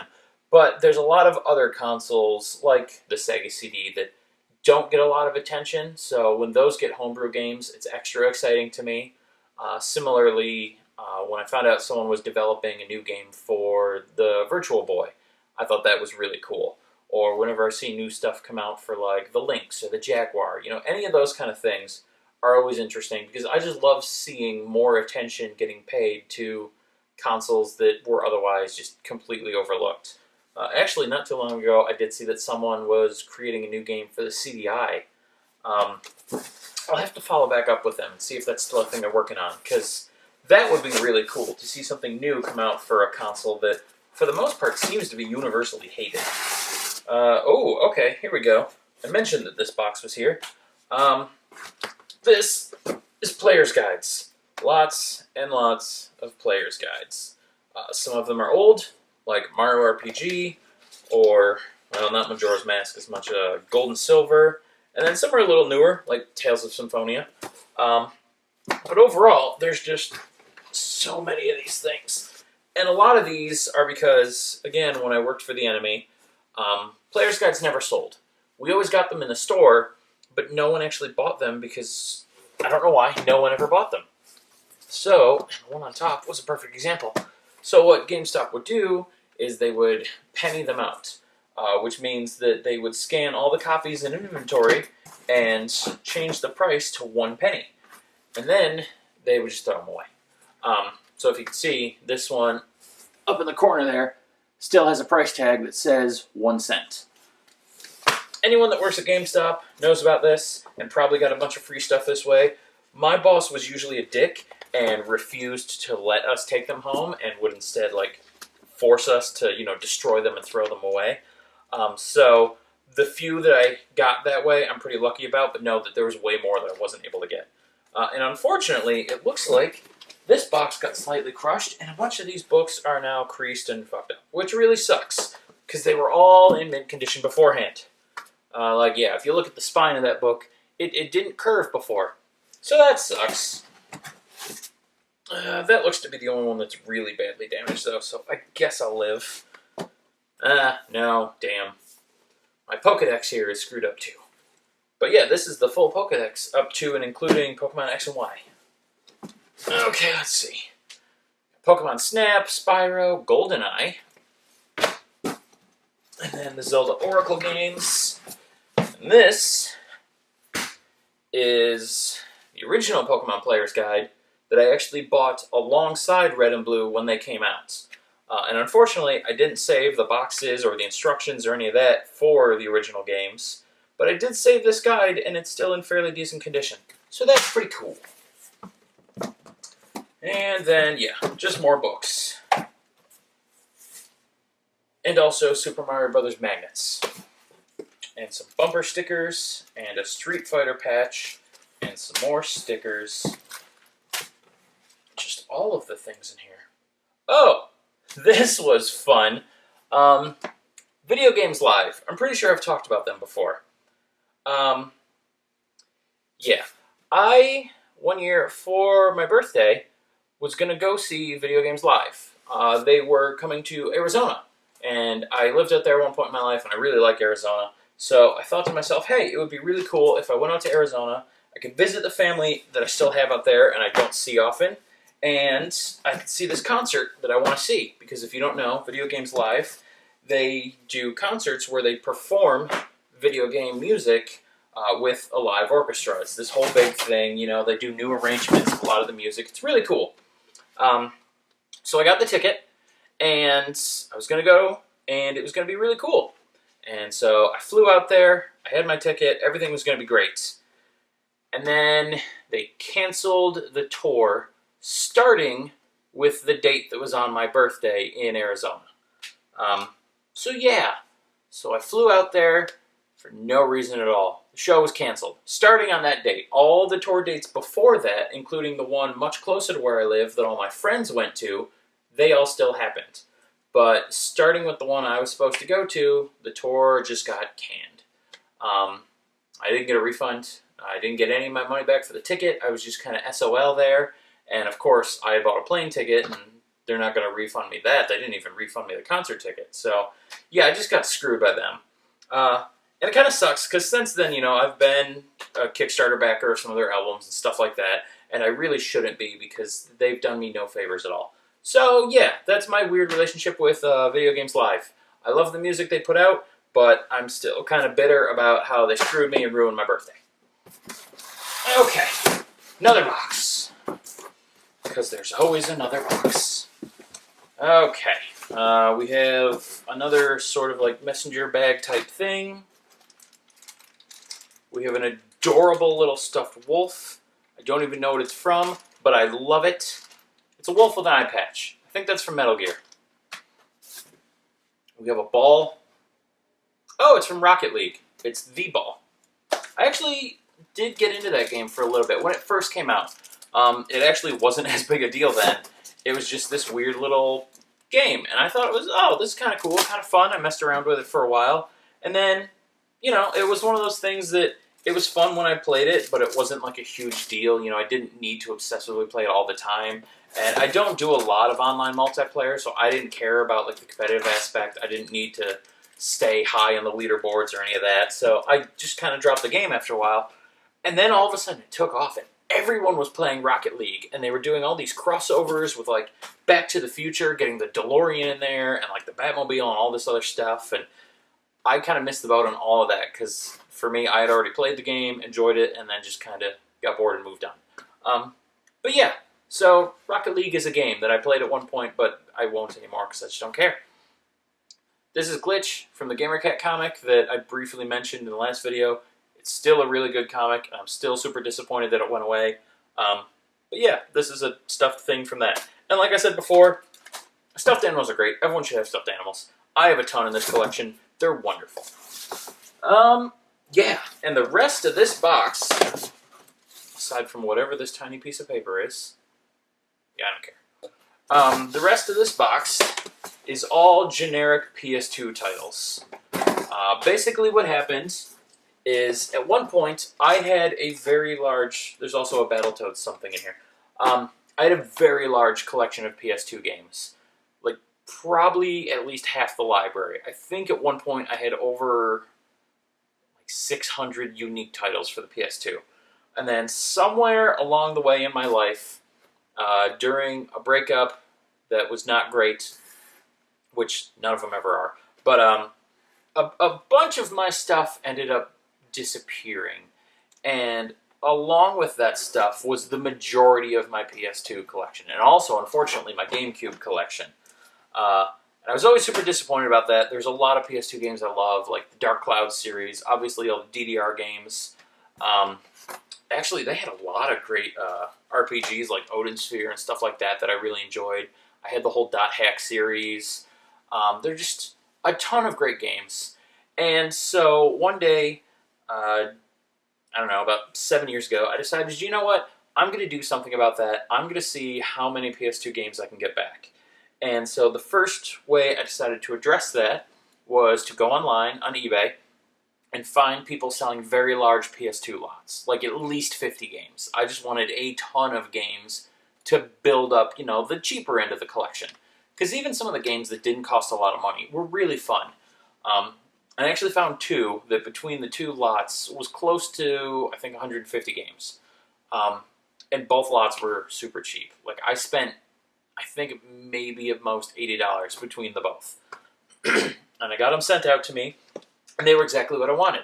They were all the cheap, easy-to-find games that are really fun. For example, you know, the Gran Turismo games. Gran Turismo 3 and 4 were both really good. Also, all 4 ATV Off-Road Furies, and what's really cool, Freak Style. This was a really fun racing, sport emulating, cool kind of game. It's like Tony Hawk, but on dirt bikes. It was super fun. It was really enjoyable. It was definitely like an early 2000s edgelord kind of game, like with the music and just how they were trying to do the in-your-face and extreme kind of thing. It gave off that feel, but it was a fun game. It was enjoyable. So I was happy to get that back. And obviously, you know, there were duplicates. For example, I have 2 copies of Gran Turismo 4. This one's in not great condition, so this is the one I'm going to sell. But yeah, there were a lot of really fun games. I got the Midnight Clubs back, a bunch of the Dynasty Warrior games, the Tony Hawk games, all the stuff that, you know, when you think of the PS2, you think of these games, but you don't care as much. You know, like, I mean, the Grand Theft Autos were popular, but they're not really rare. Like, everyone had all the Grand Theft Auto games for PS2. That was just a staple that everyone had. Actually, separately, I did manage to find the Black Label for, what the hell was it? San Andreas, right? Yeah, the one that parents thought had nudity in it. It didn't. The hot coffee patch was not actually in the game. It was something you had to add separately through, you know, mods and hacking the game and all of that. So there was nothing inherently wrong with the game. It was modders unlocking a feature that wasn't actually supposed to be part of the retail version of the game. But of course, Jack Thompson, being the lying crap factory that he is, and idiot parents, decided that, hey, this is an issue we need to address, pull all the copies of the game. And once media runs with something, it just kind of gets a life of its own, and it took off, and they did pull all the copies of the game. And so, yeah, if you manage to find one of the original Black Labels, not the one that came as part of the trilogy set, or the greatest hits, or any of those, the original Black Label copy, that's generally rarer. I don't know that it's worth, like, a crap ton of money. Like, you could still play San Andreas, so I don't think that many people care that it's going to be worth a fortune or anything, but it's a cool thing to have.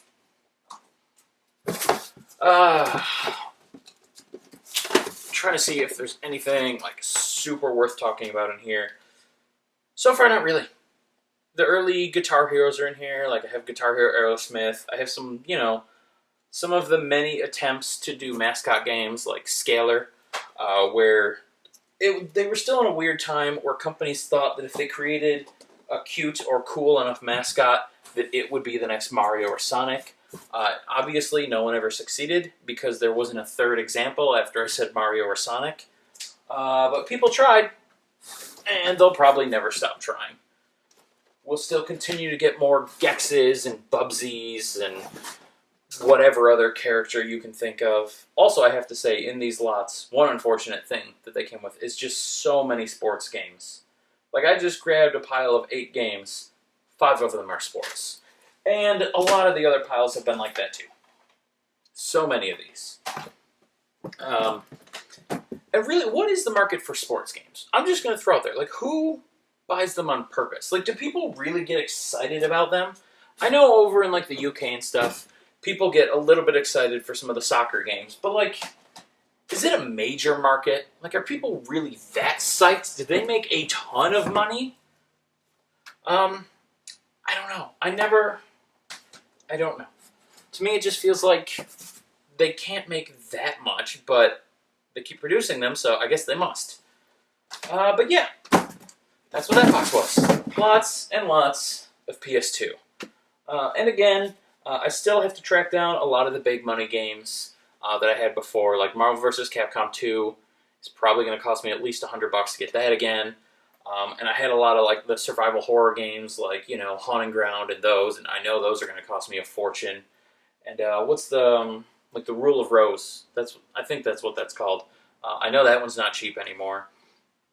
Even the Dark Cloud games aren't cheap anymore. So it's going to be a pain to reproduce what I had for the PS2, but at least I got a good start with a lot of the fun to play, but common and uncommon, low level games. Just from 2 lots, I did knock out a bunch of the ones that I would have liked to have. Like I said, the Gran Turismos, your Midnight Club, Need for Speed, ATV Off-Road Fury, basically all the racing stuff. And then a lot of the basic adventure and action type games too, like the Jak and Daxter and Ratchet and Clank games are in there.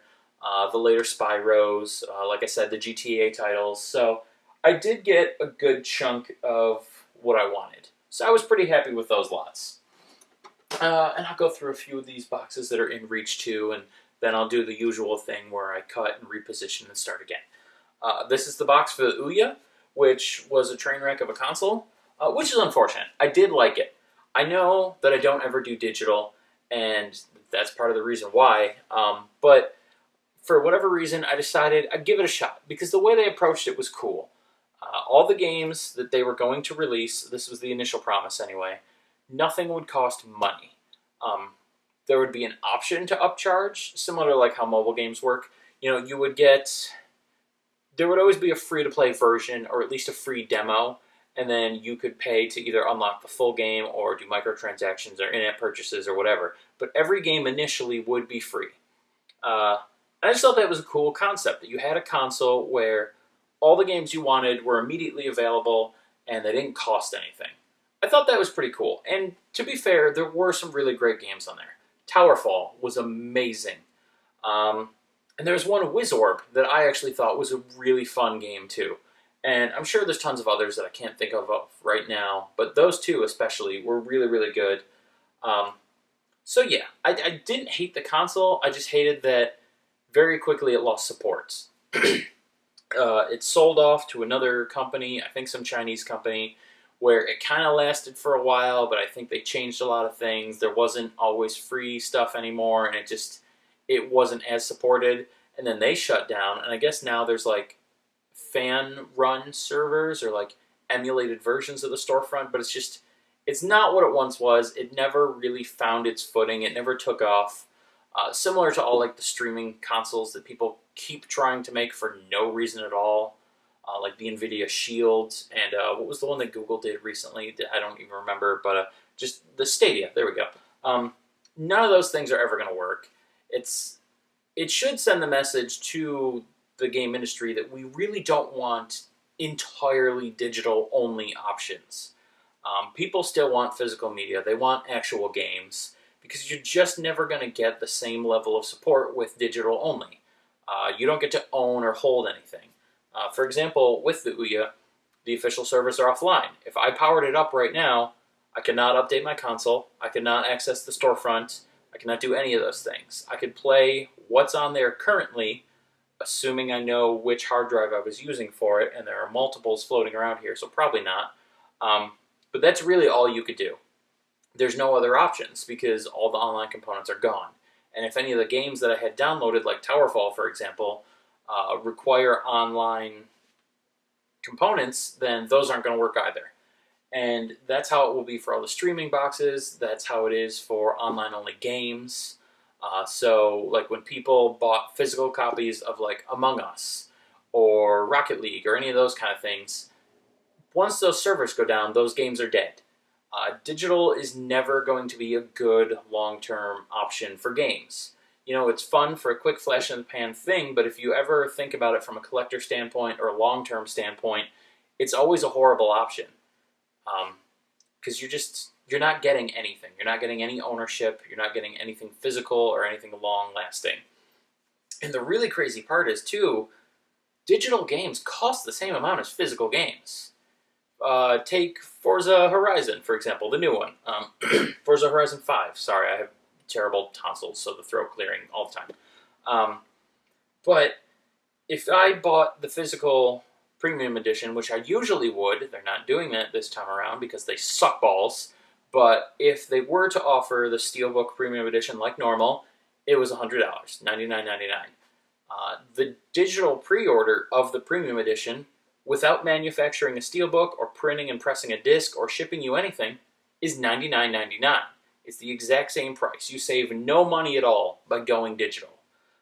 You lose a lot. You lose the physical cartridge. You lose the steelbook, the instruction manual if it had one. You lose any kind of ownership or support if and when the servers go offline. You lose everything, and you gain nothing. You don't save money. You don't get anything special from having digital. Sorry, I had to murder a spider there. It's all a loss by getting digital. The only thing you get that's of any value is it's slightly more convenient to switch games because you can just exit to your interface, go to your game list, choose the new game, and then push play. You don't have to swap discs. But really, for everything you lose, that's not enough of a savings to justify it. It really isn't. I wish more consumers would really critically think about what they're losing with digital purchases and just collectively stop buying them so that companies wouldn't even go that route anymore. But that's enough of that soapbox. Let's keep going. What is this? Oh, the box has nothing to do with what's inside anyway. This is Four Swords Adventure for the GameCube. The box is a little rough, but otherwise it is complete. It even still has the adapter cable in there for the Game Boy Advance. This was actually a gift from a friend that I'm really excited about. And that friend is probably the other person watching, so if you are, hi, thank you, I love you. But yeah, this is one of the Zelda games, and it's complete in box, and that makes me so happy. Is that spider dead? Is there anyone out there that's bought a house recently? This is very tangential. Is your house full of spiders? My house is full of spiders. I've murdered so many spiders. Have you ever seen the movie Eight-Legged Freaks where the giant spider murders all the humans? This is the opposite of that. I'm the giant human that's murdered just all of the spiders. Like spider genocide. I'm basically the arachnoid version of Hitler. That's a weird thing to say. But yeah, I've killed so many spiders. I don't know where they're all coming from. I mean, I do. When a mommy spider and a daddy spider love each other very much, but there's so many. So yeah, excessive vacuuming, lots of murder. This is a weird collector's edition. I don't even remember what company it was, but one of them was doing a thing where you could pre-order the game inside, and they were doing a physical collector's edition. It was very expensive and very limited. They were only doing, I want to say, a few hundred copies of this box set. And the catch was, they would not tell you what was inside it. All they told you was the price, which I believe was $400, and that they were teaming with, what are they called? I think it's like Real Doll or Real Life Doll, or the company that makes the silicone sex dolls. They were teaming with them to produce this special edition. And that's all the information you had. They would not tell you the contents. They would not tell you anything at all. And it did, of course, sell out. I was one of the people that bought it because, I mean, come on. That's all the things I need to have. It's a super exclusive collector's edition. It's some weird mystery. And it's maybe linked to kinky sex stuff. Like, that's just me in a nutshell right there. So I pre-ordered it, and it took almost 2 years before we finally got it. And even then, they wouldn't give us hints. Every update was just, hey, still being worked on, and that's all we can tell you. But it did finally come out. And so now I'll spoil the surprise for nobody, because if you pre-ordered it, you already got it a long time ago. But it's a big wooden box. It says inside it, and yes, this is real wood. This is not plastic. This is not cardboard. This is wood, which for $400, there better be some quality. And it fits really snugly. It's really nice. It does come with the game. It comes with art cards and all kinds of special spiffy stuff in here. It comes with a tiny little version of the hero of the game here. And then, obviously, the piece de resistance. Oh, the game was in there too, but I've taken that out because I wanted to play it. This. This is where the sex toy company comes in. This, if you've played the game inside, you probably could have guessed that this is what they were going to make anyway. And I believe it's called the Huddle. But basically, what it is just a giant globby mass of human shapes mushed together. And if you can see, there's lots of legs and arms and heads just kind of dangling off. And then it does come with a stand to hold it up. But the unfortunate part is the thing that puts it on the stand. I feel like I should be blurring this out when I show you. But there's just a hole on the bottom of this silicone blob that's, I mean, fairly large. And I really hate to think about what some people have probably done with this blob. Yeah, so that's what this is. That's what the collector edition was. It is really cool to have. This would be a cool thing to display. My only concern would be because it is like that silicone, it's semi-sticky. So I could see this collecting every bit of dust and lint and hair, just anything at all, and never letting it go and never coming clean again. So I don't know that I'll ever display it. It might just stay in the box here and be a really weird, crazy collector edition thing that I occasionally take out to show people and make them feel slightly uncomfortable. But yeah, that's what's in this collector's edition. So in case you ever heard of it but didn't manage to get a copy and were wondering for yourself, hey, what was that? Did I miss out? Now you know. Whether or not you missed out, I don't know. That's for you to decide. Personally, I'm still happy that I got it because it's very unique. It's very cool. It's a nifty looking box. It's a fun thing to talk about every now and then and be like, hey, look at this weird ass thing that I have. So yeah, take that however you want. And while I'm here, let me do one more small box. Oh, Jesus. Okay, that was not my intent. Calm down. Oh, this is going to be a weird one. Not really weird, just not many games. There's a Portal tie, which actually, I work office jobs all the time. I should probably keep that with my tie. Yeah, I wear ties. It's weird. A bunch more video game themed decks of cards. I say a bunch more because there was one in the last video. And then a lot of Pokemon. There's a bunch of stuffed ones of various shapes and sizes. And then also, if you remember, at one point, I don't remember if it was McDonald's or Burger King, but they had the little Pokemon toys that you could get with your Happy Meal, or whatever the Burger King equivalent of a Happy Meal is. And so, I ended up with a lot of those. Just so many. There's so many in here. And I kept getting them because I wanted to try and get them all. I mean, that is the point of the game after all. And I don't know that I ever acquired all of them, but I got a bunch. And there's a lot.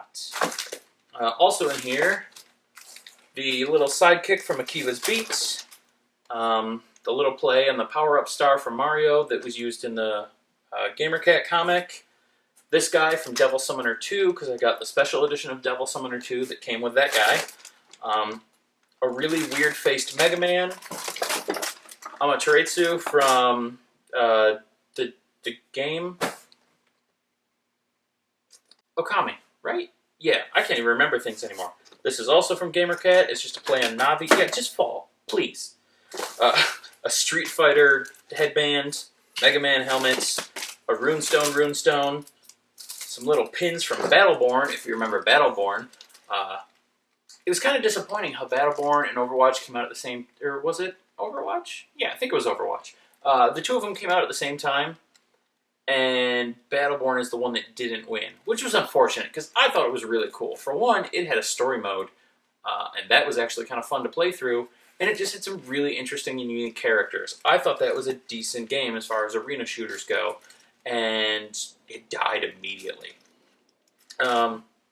Didn't I already have a Street Fighter headband? Well, here's another Street Fighter headband. We have some Kingdom Hearts pins. If you remember these little fingerboards from way back when, this is a Pokemon-themed one. You can't see it from that far away, but it's got a Poliwhirl on it. Another Mega Man helmet. This one is Proto Man. These are more dice in a bag. And then I do have all my old Digimon and Tamagotchis. And believe it or not, they all still work. Especially, incredibly, this one here, which was my first one. I was a kid, so I was irresponsible and clumsy and all of those things. And I lost this at one point. I don't remember where or how, but I lost it. I couldn't find it for months. I tore my house apart. I went through every room. I asked all my friends if I left it at their house. No one could find it. So eventually I just assumed it was gone. Then months go by, and I'm in my backyard, and it's sometime in like the middle of spring. All the snow is melted, and you're just getting kind of those rainy days, and things are starting to turn green and come back to life. And I'm out in the backyard, and I see this sitting on the ground.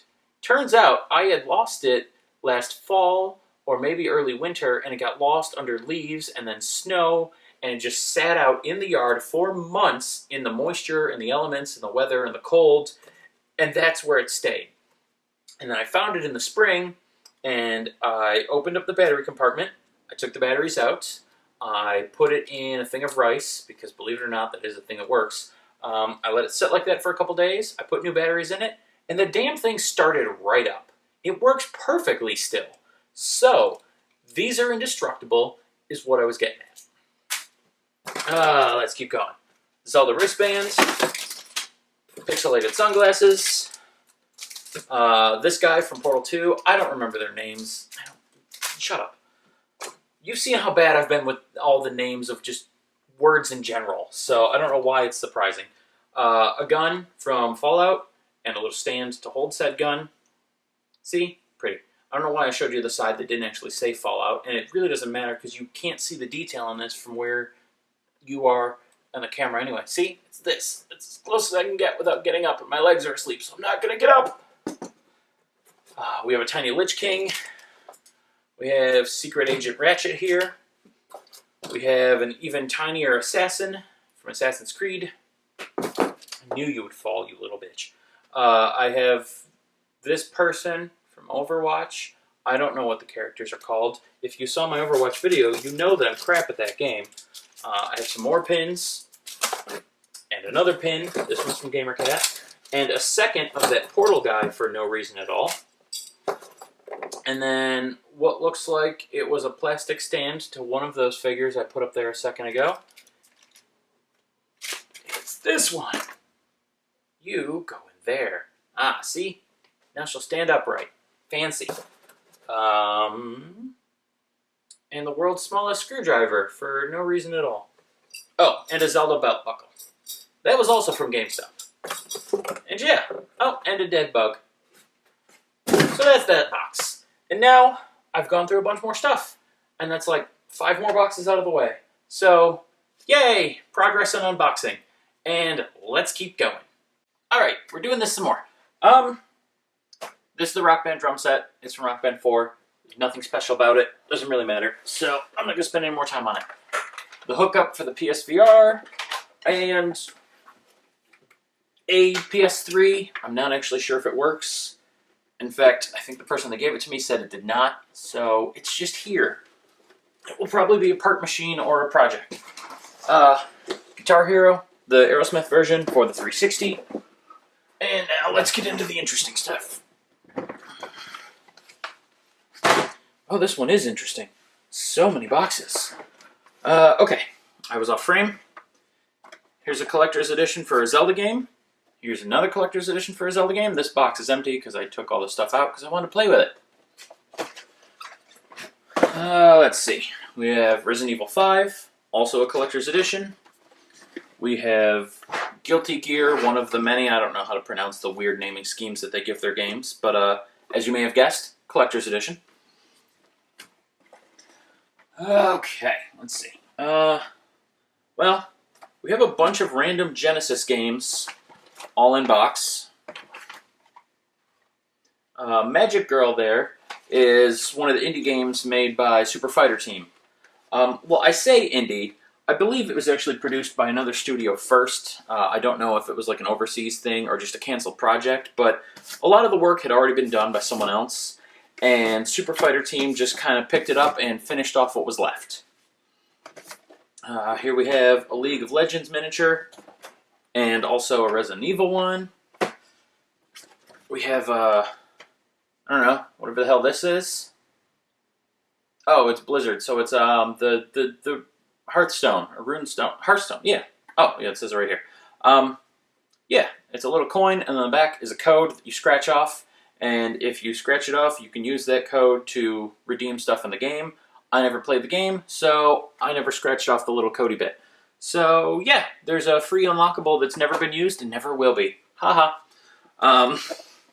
Here we have another sealed Wii U controller because it's pretty looking. Here we have a not sealed Wii U controller because I played this.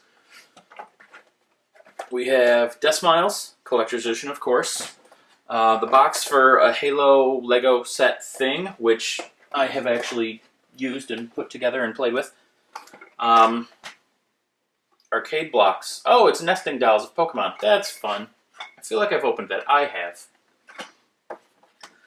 have. Keep going. Destroy All Humans bobblehead. This box is just a whole lot of everything. An Assassin's Creed coin of some sort and an IGN pin. I don't know why I would have an IGN pin. This says Magic the Gathering. Oh. It's a Magic figure person. This is a picture frame with Link in it. That's pretty cool. I'm surprised I put that in a proper frame though. A Wiimote thing. Is it just... No, there is a Wiimote in there. Okay. It's not just the case. Yeah, a Wiimote. Ooh, and it has a speaker in it for reasons. What else? Vault Boy bobblehead. We have several Funkos. All related to video games, of course. My favorites being Proto Man, Mega Man, and of course, my boy Rush. You can go over there. I can't reach anymore. We have yet another Wii U controller. We have Afro Samurai figure, and we have the Neo Geo Pocket Color. This is actually in here in the box. It did come with the Sega, or the Sonic cart. This whole thing is complete. Yeah, this is a fun little thing. And this is one of the ones that, like I said, if you get that Analog Pocket device, you'll eventually be able to play these on that. And I don't think I mentioned before, but that console, it plays all these mobile games, and it is a handheld unit, but it comes with a docking station similar to the Switch. So it allows you to play all your mobile games on the TV, upscale to full HD, all of that. So, yeah, I'm super excited for that console when it finally comes out. Here we have Nier Automata, the collector's edition, of course. I was going to say, this can't be sealed, because I played the hell out of this game. Yeah, super fun game. I really enjoyed that. Here we have Injustice. This has also been opened and played, because I enjoyed this game too. It comes with a big fancy statue. That is still in there. Here we have Mario Galaxy Puzzle, because why not? And you'll notice it has like the little notch on it, and the unit is actually shaped like the Wii, which is kind of a nifty touch. And then last but not least, just a couple Sega Saturn controllers. They're third-party aftermarket ones. They're not actually made by Sega. Let's move that bin out of the way, and keep going. Holy Christ. Okay. I don't know how much of this I want to dig through. This one is all chords. Use a DJ Hero controller, the little turntable thing. I actually really enjoyed that game. There's a lot of Disney Infinity and Skylanders portals, and then the whole rest of the box, believe it or not, is just controllers and chords and just nonsense. So I'm not gonna make you watch me dig through chords. I do see there's a Beatmania controller. That's another game I really, really love. I'm just a huge fan of any kind of rhythm game. So whenever I see one, I'm gonna play it. And here we also have the Dreamcast keyboard, used for Typing of the Dead, and probably other things, but most importantly, Typing of the Dead. Actually, I know what else it was used for. The Sega Dreamcast had an online interface that you could use and type in and all of that, but Typing of the Dead. Okay. So that box was a bust, and a very heavy one. Holy crap. Let's try a couple more. Okay, this is more fancy stuff. We have a couple Switch carrying cases. These are games made by WayForward, River City Girls, and the Vitamin Connection one that I showed you earlier in the last video, I think. This is... Oh! This is a DS holder, but it's all Zelda themed. It looks like one of Link's little leather satchels. It has Zelda written on it. Comes with extra styluses, and is my special edition? It is. Special edition Zelda themed 3DS, which is really, really cool. And actually, I don't think this is my Zelda themed 3DS. I think this is another one that someone gave me, which makes it even cooler. Also, there's a game hiding down here, and it is Pokemon Mystery Dungeon Explorers of Time. So, yeah, this is just a fun little thing that I have. Let's keep moving on. I have a coaster from Broke Studio. I have a Zelda game. I have a Zelda game. I have a broken Zelda game. This one, I don't know if it was broken during shipping or if the person that sent it to me sent it broken. These were gifts from someone. But yeah, I kind of pieced the cartridge back together, but if you look at the back, it's very cracked. It is multiple pieces, and if I shake it too hard, it will fall apart. So that cart's not actually going to be used. I might eventually, I don't know, maybe coat it in acrylic and just frame it or do something nifty with it, because it's not going to be a usable cart, but I don't just want to throw away a game, especially a Zelda game. So I'll find some way to utilize that. This is a sealed Ocarina of Time for Nintendo 64, and it's the Japanese import, and I'm very, very happy to have this. This, like a lot of the games in this box, actually, were all gifts. So, yeah, this is a really, really cool thing that I have, and I'm very excited that I have it. Then we have another box copy of Skyward Sword. Unlike the collector's edition box I showed you earlier, this one is not empty. This one has all the stuff in it. The other one wasn't empty either. I have all the things that go with it. This is just a second copy. Like I said, it was a gift. I have Wind Waker and Wind Waker HD. Go up there. And then, let's see, I have some small games. Oh, bloody hell. Ocarina of Ages, Link's Awakening, of course, which is an amazing, amazing game. The music is really cool. The puzzles and the dungeon designs are great. I thoroughly enjoy Link's Awakening. It does not get nearly enough attention. Although it did get the Switch remake, which it really deserved. That was wonderful. And then, of course, Four Swords. Like I said before, this is one of the few Zelda games that I do not have a complete in-box copy of yet. Still working on that. We got Cubone, because he's freaking awesome. We have Mewtwo, because it's a video game character and I needed the Funko of it. But he's not as awesome as Cubone, and never will be. And then we have another copy of Fate Excello Link. This one is sealed. Once again, I don't know why I have two. This seems to be a theme. And I will say, actually, let me just take some time to plug some stuff here. I mentioned before that I track my collection using CLZ, or Collectors, or whatever the heck they want to call that app now.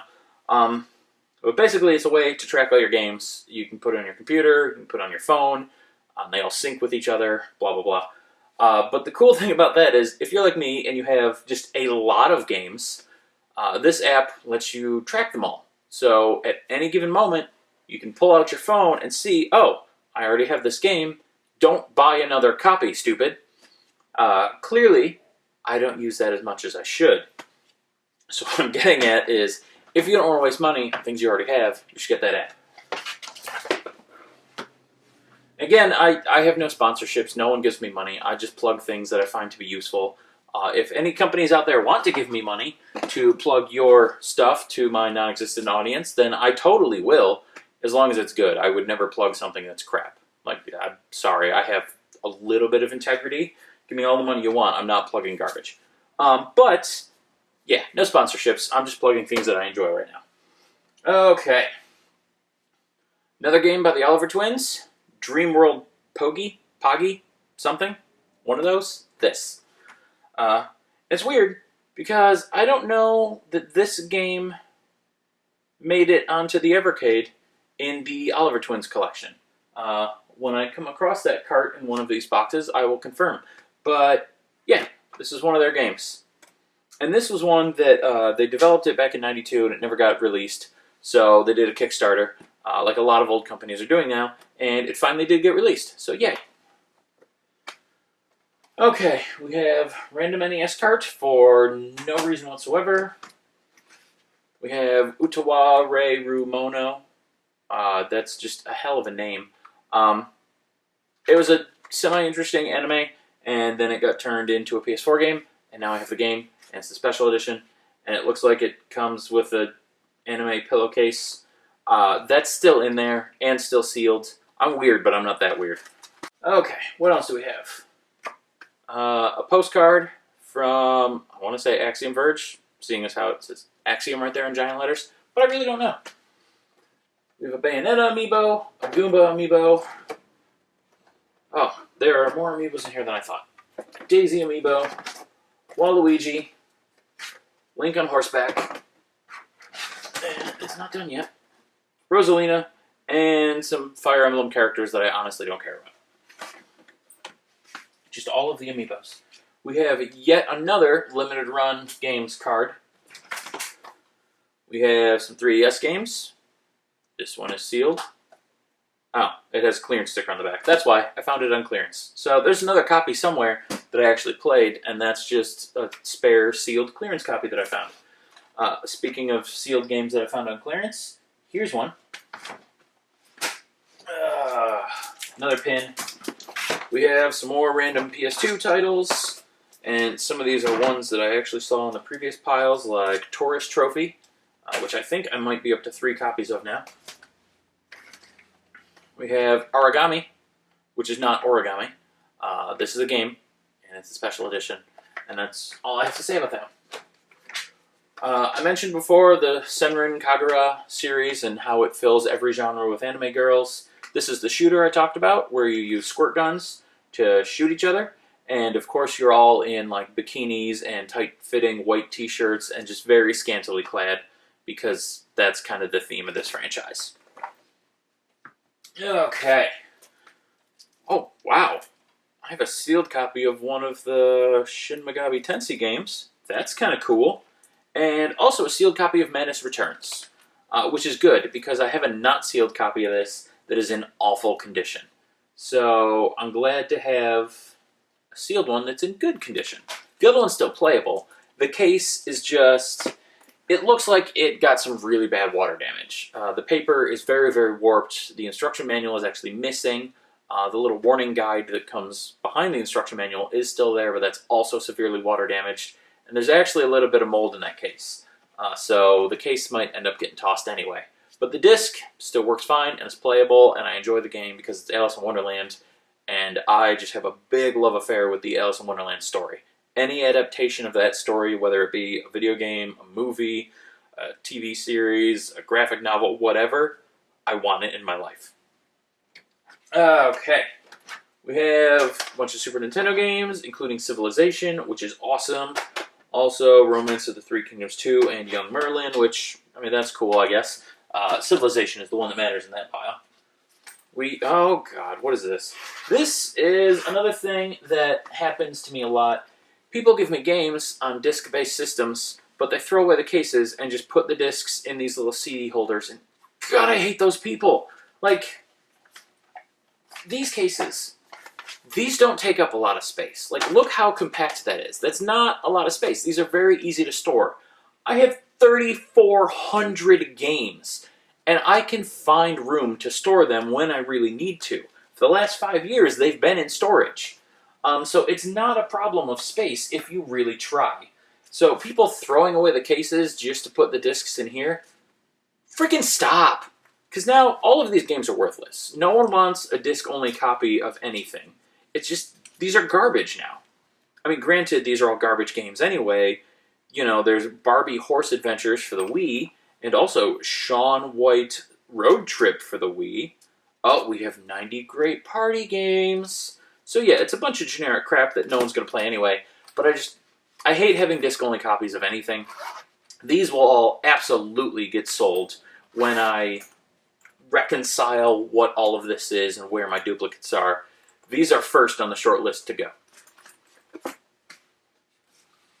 Cabela's Dangerous Hunt. This looks like an instruction booklet for a PS2 game. Speaking of, these look like PS2 games. And again, a lot of the random stuff. Sonic Riders, ATV Off-Road Fury 3, and then some kiddie games, SingStar, some crap that no one cares about. Ooh, we have Boogie. So now my collection's complete. And then we have some games that actually look interesting. And then, of course, is Monster Hunter Stories and Metroid Samus Returns. And then underneath it, Heart of Darkness, which is a really good game, and Gran Turismo, which is an okay game. We have... Oh, I don't even remember picking this up. Grand Theft Auto Chinatown. It's not in there. So that might be why I don't remember picking it up, because clearly I never did. That might have been an empty case that someone gave me, and so what I'll do in that instance is find someone else that has a terrible disc-only copy, pay them a minimal amount for it, and then end up with a complete copy. Here we have Culdcept Saga. No, this is Culdcept Revolt, the sequel to Culdcept Saga. But it's a game. Yeah. It's one of those where you have a card game in a video game. Basically, you're playing Magic the Gathering, but in a video game. And obviously, it's not Magic the Gathering, it's Culdcept, which is an imaginary card game. But you know what I mean. We have another little miniature. We have another limited run card. We have a patch and pin set from Borderlands. Ooh, Funko. It's Assassin's Creed. And then just some odds and ends. These are things that I was actually gifted by a coworker. They were just found in like a closet in a relative's house, and they were pretty much headed to the dump. So they came to me instead. There's a 360 of questionable operating ability with a Gears of War sticker on it. That is not a special edition. That's just a sticker someone put on there.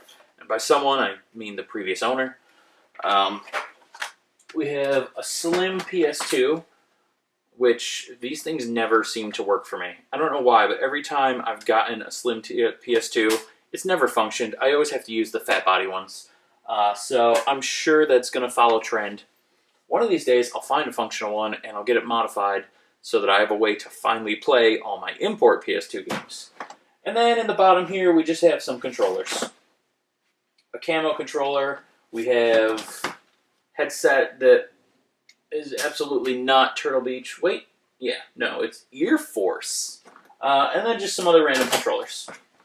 And, oh, lucky me, PS2 memory card. At least it's a first-party card. That's cool. Okay, let me put you in there. Cool. And let's get rid of you.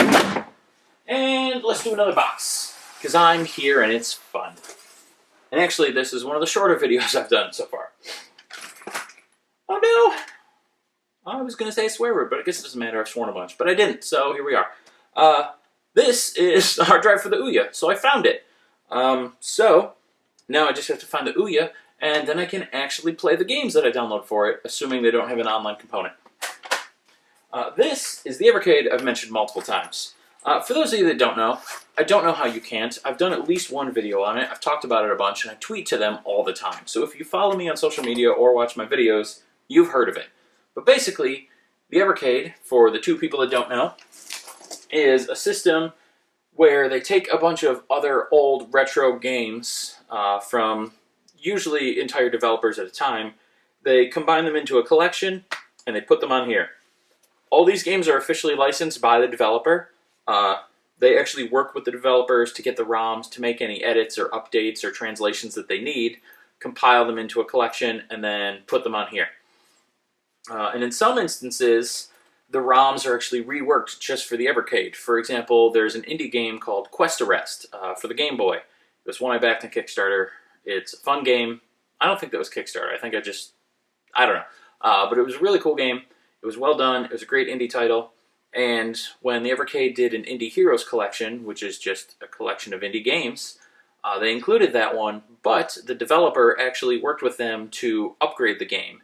He added color to it, because originally it was just a Game Boy title, and I think he added some new content to the game that wasn't in the original version too.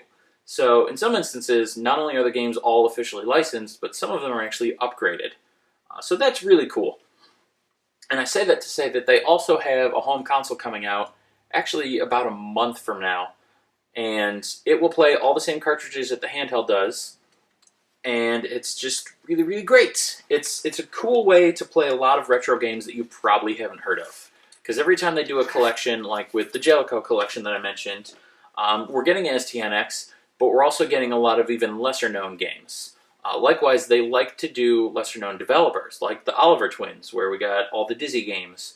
Or more recently, I forget the name of the company. I want to say it's Resolution, but that's not right.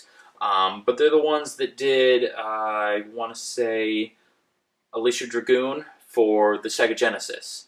And they had a bunch of other like RPGs and some shmups and just some really cool, fun games that were never super popular. Not a lot of people have heard of them.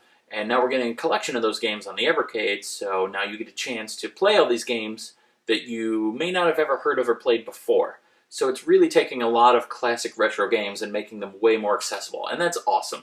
And like I said, they work to translate games as well and localize things that we might have gotten.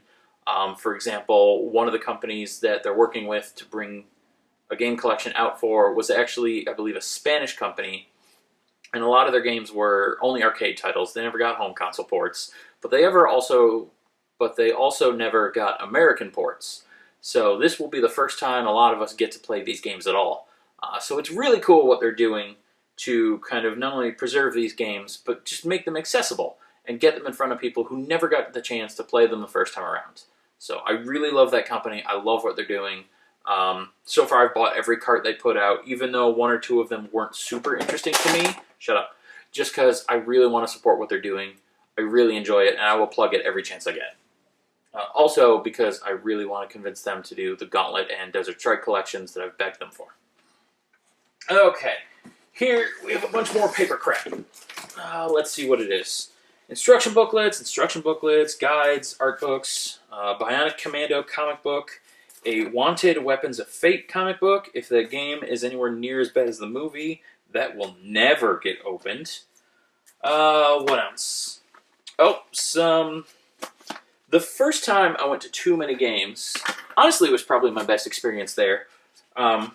Just because it was all new to me, so I was like a kid in awe. It was magic.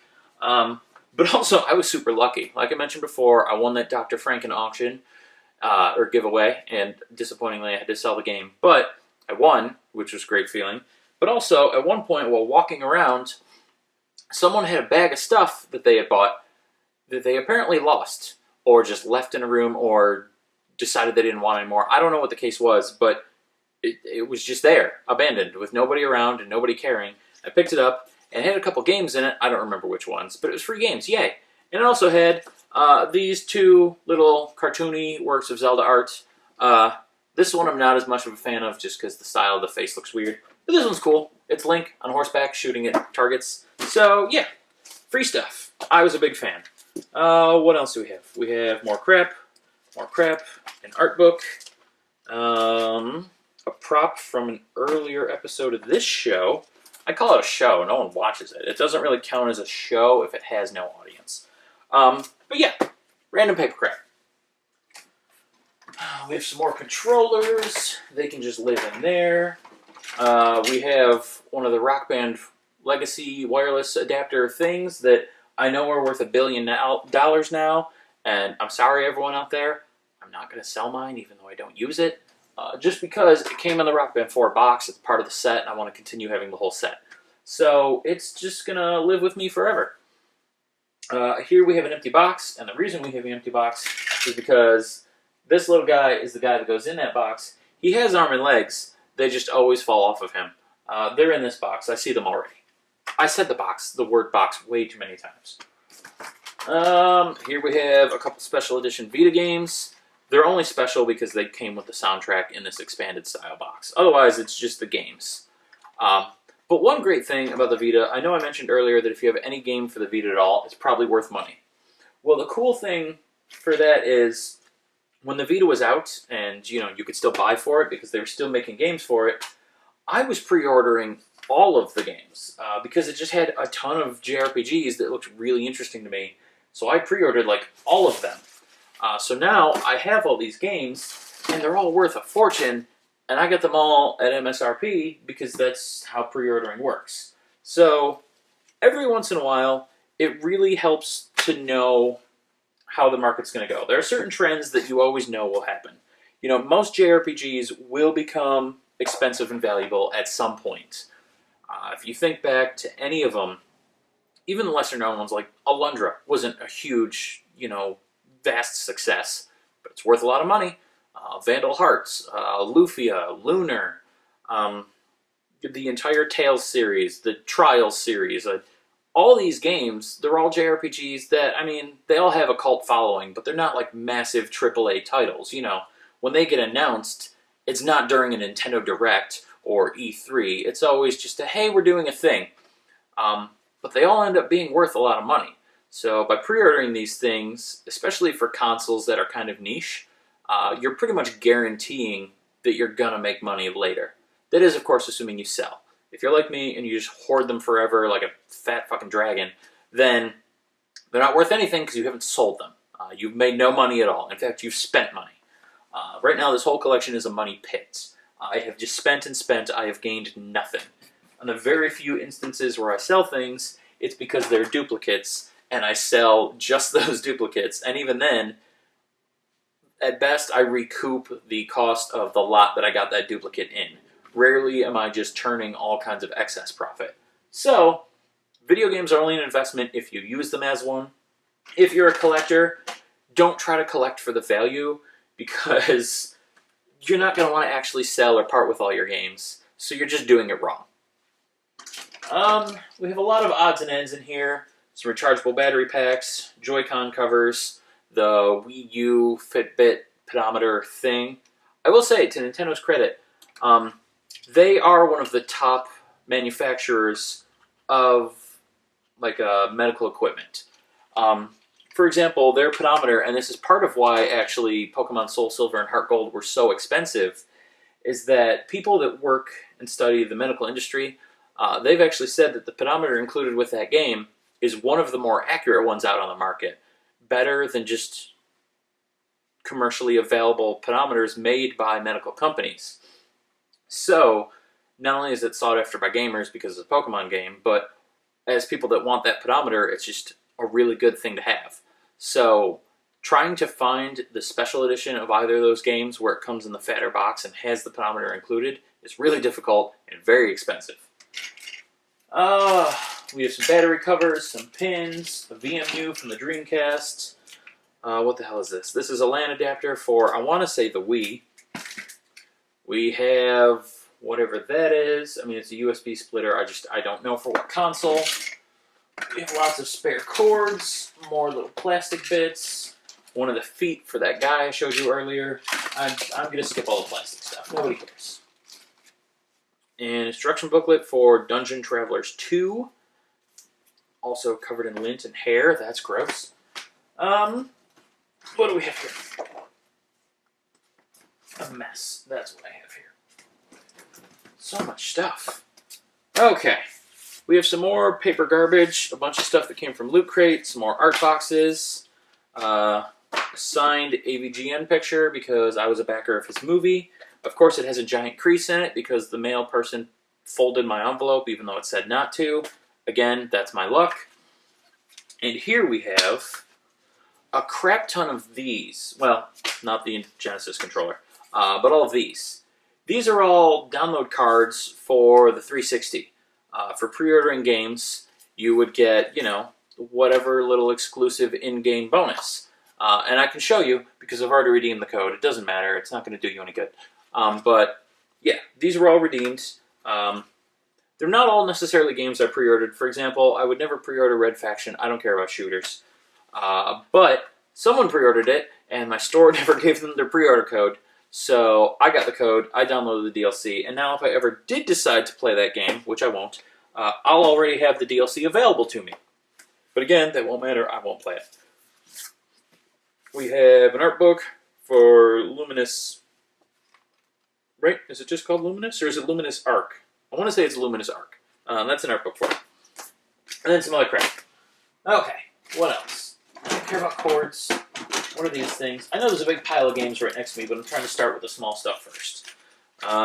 More instruction booklets, more comic books, another poster, a bunch more pins, Some Magic the Gathering cards. More pins. Yep, okay, don't care. Let's just get to the fun stuff. These are Dreamcast games. This is another console that has gotten really expensive to collect for. Maybe not as bad as the Vita, but the Dreamcast is definitely in demand now. And what's weird is this is a console that, like I've mentioned before, I get a lot of sealed games for and never on purpose.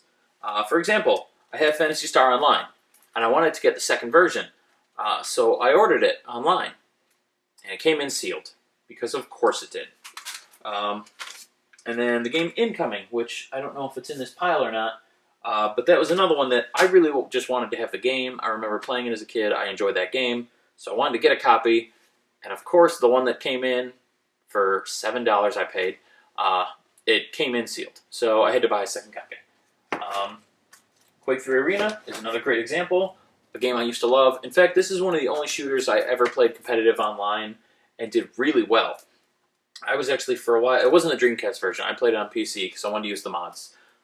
Not mods to cheat, just mods to add new characters. I always played as either Spawn or Donatello from the Ninja Turtles. But I did really well. I was actually pretty high on the leaderboards for quite a while. And then after a while, I just stopped playing. But I was a huge fan of that game. Shooters nowadays, I have no interest. The pace is a lot crazier. There's a lot of extra skills you need to develop to be good at them. And I'm just tired of getting schooled at these games by 12-year-olds. So I don't do online shooters anymore. But back in the day, I would kick anyone's ass in Quake 3 Arena. We have Power Stone, which is supposed to be a good game, but I've played it, and it's not that great, honestly. We have some Saturn stuff.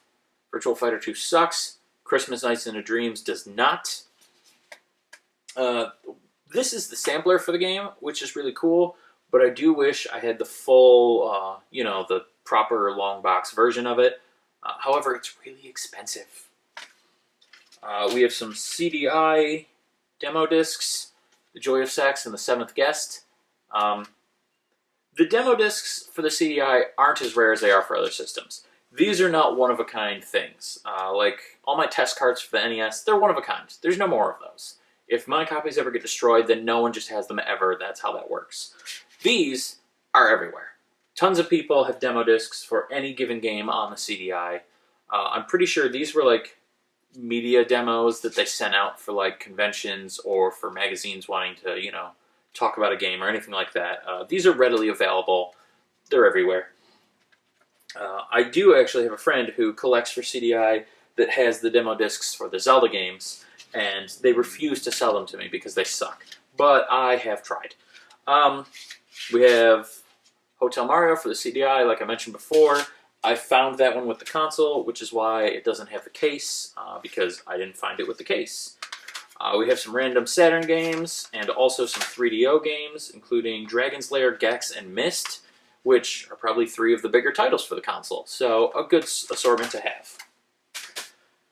And then, I think as we go down in the stack, it goes back to all Dreamcast games. Hydro Thunder is way more fun than a lot of people realize. It's like, oh god, what do they call it? The Wave Race, there we go, the jet ski game on 64.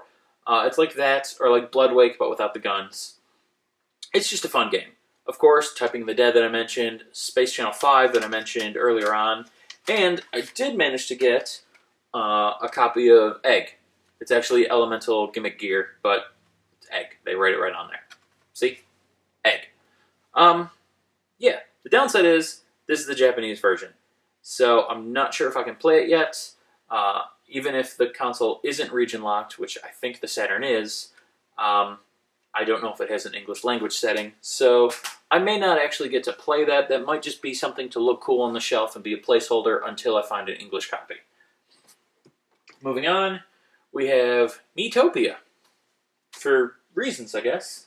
I think that was reprinted recently and is now coming out for the Switch, because they're bringing Mii's back again after killing them off for like the 3rd time. I don't think Nintendo knows what they're doing ever anymore.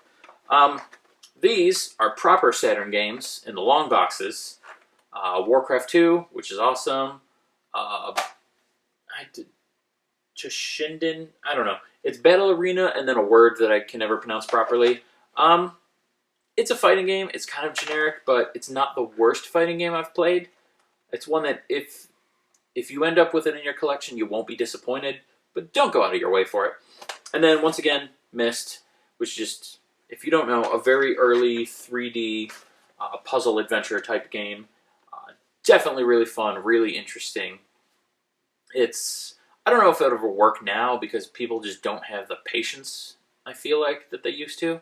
I say that as someone that gets very impatient and frustrated with games that are too difficult. But this one wasn't difficult in the sense that it just brutally kills you over and over. It was difficult in that there are very complicated and challenging puzzles that you need to solve.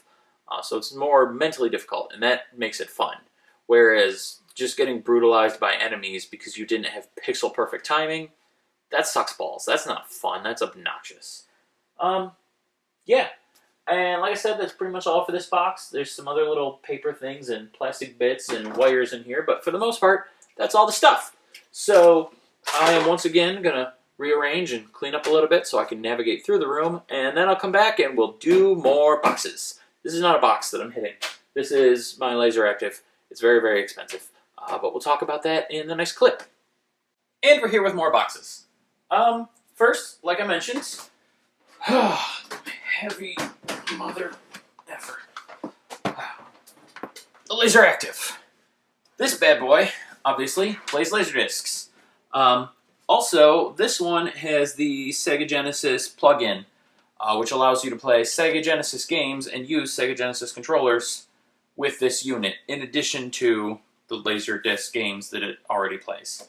There are also plugins for the TurboGrafx and also one for a karaoke module, but that one's very hard to find and also very expensive. And the console already cost me $900 when I bought it, so I'm not looking to add even more expensive nonsense to it. And then below that, we have another expensive but not as expensive console, the CDI. Like I said, I've gone through a bunch of CDIs in my time. This is my current one and the only functional one. Not all the games were well received. Not all the games are well developed. But like I mentioned before, there's a lot of like FMV and edutainment kind of stuff, and it's just a nifty little thing to have. Plus, it does have Zelda games, and I need to have all the Zelda games. Before I dive into a box, let me just address the other easy stuff. The box for the PSVR stand that I showed you earlier. One of my Wii U boxes for one of my Wii U's. The Atari Jaguar. I actually got this in box just before, oh my god, the dust. Just before the whole COVID collectathon and the scummy Wada bubble happened. So I got this for $300. In the box, it still has all the packing foam and all the cords, manuals, all the everything inside. So that was a really good deal. Even at the time, it's a really good deal now. I have a Psycho Stick poster that is not at all related to video games and shouldn't be in here, but it is because organization doesn't exist when you buy a new house. This is an Xbox One. Clearly, it's the Gears of War Special Edition one. This has never been opened. I just got it because it looks shiny, and it still looks shiny, and I'm pretty happy about that. But I already have several opened Special Edition Xbox Ones. Currently, I didn't need to open another one. There was no reason for that. We have Generation Zero, obviously the Collector's Edition. We have the 32X, which is not in the box, although some of the metal mounting brackets and hardware for it are. God, that's so much dust. And we have another Special Edition Xbox One. This one has been opened and used. It's in there currently, though. Oh, you know what? The controller did come with the Special Edition console. I did mention that controller earlier, wondering if it came with a console or not. Yes, it did. This was the Xbox One I used before I got the Forza Special Edition Xbox One X. So that's where that controller came from.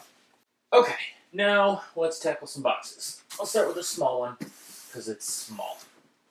Also, I'm boxing myself in here, so that's unfortunate.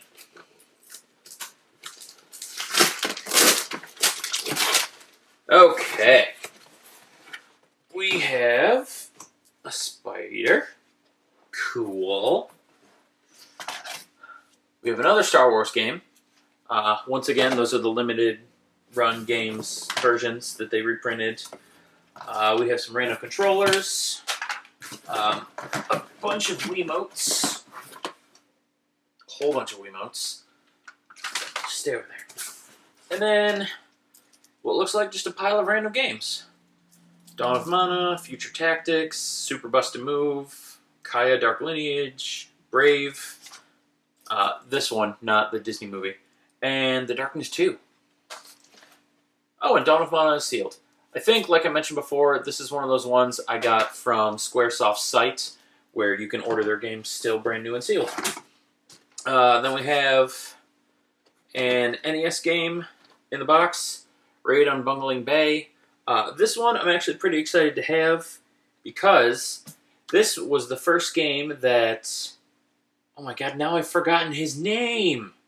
What is happening in my life? Will Wright. Thank god it's written in the box. This was the first game made by Will Wright, who went on to create SimCity and The Sims, and basically the entire simulation genre for video games. It was his idea that games didn't have to be about destruction, they could be about creation and management, and they could be more of a passive and pleasant experience. And he was right. If you played his games, they're wonderful. Also saying that he was right was a very unintentional pun. Don't do that.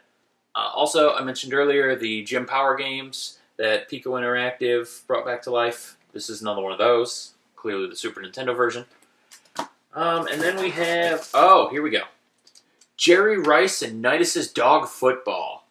I got this for no real reason. Someone online was showing off their collection of like several dozen copies of this game. And at first I'm like, man, why is this person hoarding all these sealed copies of this game? But then they pointed out that nobody bought this thing. There were still hundreds, if not thousands, of sealed copies available, and that you could get them for like $3. So I, of course, bought two. One that I opened and am going to play. It even came with this really stupid little sticker. And then the other one I am going to leave sealed just... Oh, I picked the wrong one to open. Just in case, at some point, idiots like me and that other guy buy up all the copies, and there are none out there anymore, and they become valuable, then I'll have this sealed one that's still valuable. Despite having a loose disc flopping around inside. Okay. Next, we have more stuff. We have some more empty boxes for the NES, Gauntlet, the 10-gen version, which is awesome because I do have this, but not in box. Black Label Baseball and Duck Hunt, and then Trojan in 1943. Nothing super special except for the Gauntlet. And then the rest of this... Oh, holy crap! Did not realize that was in there. Sunset Riders, which is an infamously difficult game to find, and a very valuable game when you do find it.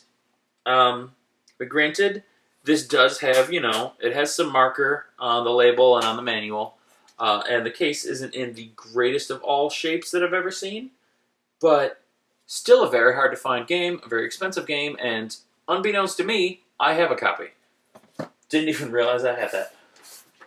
We also have Skeleton Crew, some bootleg case for Tecmo Super Baseball. That case is going to have to get replaced with a legit one. Because, I don't like having these weird stretched out bootleg frickin' cases in my collection. More random sports games, Shining in the Darkness, which is actually a great game. And this box, by the way, I actually recognize. This was, I think I already told the story, where someone sold me their Genesis and all their games, as well as a bunch of empty NES boxes. Well, the NES boxes they just kind of threw in, like I mentioned before. But yeah, the Genesis and the games, I bought from them for what at the time was a reasonable price. I had no idea what all the games were, and they were just packed in whatever random order in the box. And I told them up front, I'm like, hey, without really seeing it and going through it, a Genesis and 15, 20 games is probably worth, I don't remember what it was, maybe $60 at the time. This was pre-COVID in the water bubble, and I had looked on eBay, and there were other Genesis lots with roughly the same number of games going for that price. So it was not an unreasonable offer. Obviously, I did not realize Sunset Riders was in there. Actually, Skeleton Crew I don't think is super valuable, but it's at least uncommon. So that one's probably worth a little bit of money. Shining in the Darkness probably is too. But at the time, I really didn't know what was in there. I didn't know the value ahead of time. I just threw out a number that sounded like a fair number for a sight unseen lot of Genesis games. And the seller agreed. I even showed them some of the other eBay lots so they understood, this is where I'm getting my price from. Just so you know, I'm not trying to take advantage or rip you off. They understood. We agreed. I bought it. And here we are. And to my credit, a bunch of the other games are worthless. Like, I don't know that anyone cares about Syndicate. I do know that nobody cares about Joe Montana's football. So there's a lot of, stuff in here that isn't at all valuable. But then, for every Sonic the Hedgehog, you do have a Phantasy Star. Although, this is another one that's in an absolutely bootleg case. So that will, much like I said with the other game, have to get addressed. Because I'm not all about that life. Oh, what else do we have? Because now, I'm curious, I haven't actually gone through these games yet. Philios, which I'm actually not familiar with. Oh, it's a shmup! Oh, that's cool. I'm going to enjoy playing that one. Mary Shelley's Frankenstein, which is also available on Sega CD. What a weird thing to advertise. Who in their right mind would want to play anything on the Sega CD? I do love, too, it's actually rated MA13. So it says, parental discretion advised, mature audiences. That means this is probably a fun game. It might have nudity. Definitely going to check that game out at some point and probably review it. Okay. We have more sports games that don't matter. Street Fighter, because every Genesis collection has a copy of Street Fighter. We have the Fairy Tale Adventure, which I'm not familiar with, but looks like a fun little RPG. So, kind of excited about that one, too. I guess I actually got a decent lot of games here. UMK3, which is the best Mortal Kombat game, and sadly it sounds like it does not have the manual. Nope, it doesn't. Also, the wrong game is in there. This is not UMK3 in this box. It is just regular Mortal Kombat 3. So, that's unfortunate. I will have to find a loose copy, and maybe even a manual too, and make this complete again. Funny story, Zelda is my favorite franchise, but it's not the first franchise of games that I've gotten every game for. That was actually Mortal Kombat, and not at all on purpose. Mortal Kombat games are generally fairly cheap to get a hold of, and also really easy to find. Whenever you buy a lot of games, you're probably going to get one. And somewhere along the way, I had accrued all of them. I realized that at one point when I was going through my GBA titles, and I had Mortal Kombat, the Tournament Edition, or whatever it's called. And I'm like, I have a lot of Mortal Kombat games. And so I decided to look up online and see the full list of all the individual titles. So I might not have every title on every console it was made for.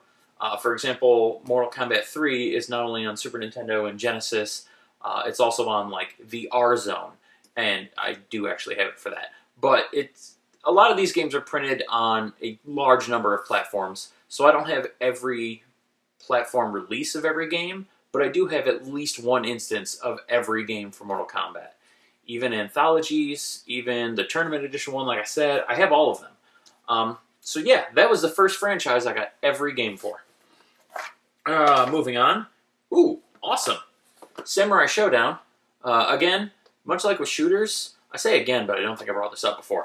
I'm crap with fighting games. I really am. I enjoy them a lot. Well, some of them. Like, I love Killer Instinct. I do like the Smash Brothers games. I like World Heroes. I thoroughly enjoy Samurai Showdown and Guilty Gear. A lot of those games are really fun. I'm just not good at them. But I am happy to have a copy of Samurai Showdown, because that's a really fun game. Plus, all of these games are complete with manual, and that's really cool.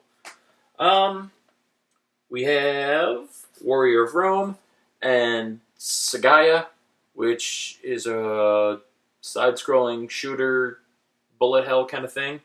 And then this is, I don't know what this is. Looks like some sort of strategy type game. And then there's a couple more. We have Miss Pac-Man, Jeopardy, and Exile. I'm so glad I saved the best for last. That was sarcasm. These are not the best. But yeah. And then obviously there is an actual Genesis in here as well. And for no reason whatsoever, the TV adapter for a regular NES. So, yeah, that's that. That was actually a pretty good lot that I was excited to buy when I got it. Like I said, I didn't go through every game, so I didn't really know what was in there. I just knew there were a bunch of games, and I'm always happy to get more games. Speaking of more games, let's open another box. Now, this one, I think, contains a lot of games that were gifts from a friend. The same friend I've mentioned that gifts me other stuff earlier on. It's a good friend. Okay, so we have a couple PS4 games. These weren't gifts from the friend. These are just PS4 games that are in here.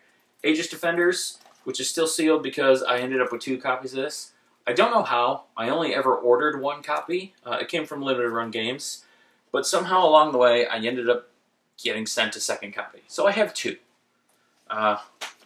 We'll call that a makeup for those little coupon ticket things that I have and will never get to redeem. Deck of Final Fantasy cards, which is cool. I do enjoy it, especially because that's Final Fantasy VIII, the good one. We have a bunch of JRPGs and also Harvest Moon. Love Harvest Moon. But yeah, we have Suikoden. And then down in here, I already see, I forgot my friend had sent me this. I'm super happy about it. Odin Sphere. I love Odin Sphere, and like I mentioned before, all my original PS2 collection kind of disappeared along the way in my life. So I was happy that my friend helped me kind of rebuild that collection there. We have some Banjo-Kazooie koozies, whatever people call these. I don't drink, so I don't know. We have Katamari Damacy socks. These came from Loot Crate. A small Bioshock Elizabeth. Oh, there's just all of the stuff. Let's see. More Suikoden. A bunch of random PlayStation shovelware games. It's a weird box. We have Teslagrad for the Switch. Obviously, a collector's edition, because everything has to be. What is this? Oh! Sea of Thieves bookends.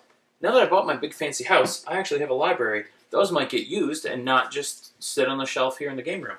Although, I also have a ton of books in this room, so they might get utilized here too. These are a fun story. I can't remember if I did a video on these or not.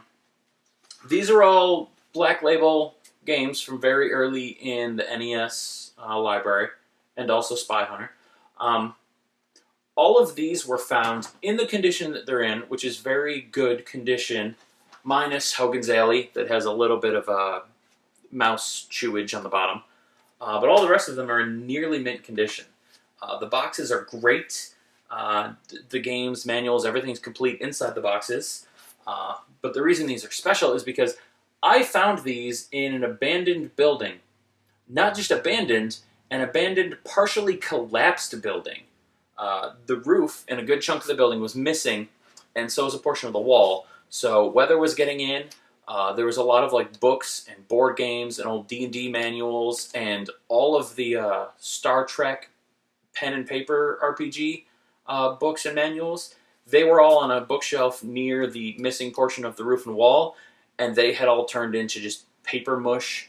The whole floor of this building was just molds and droppings of every kind of animal.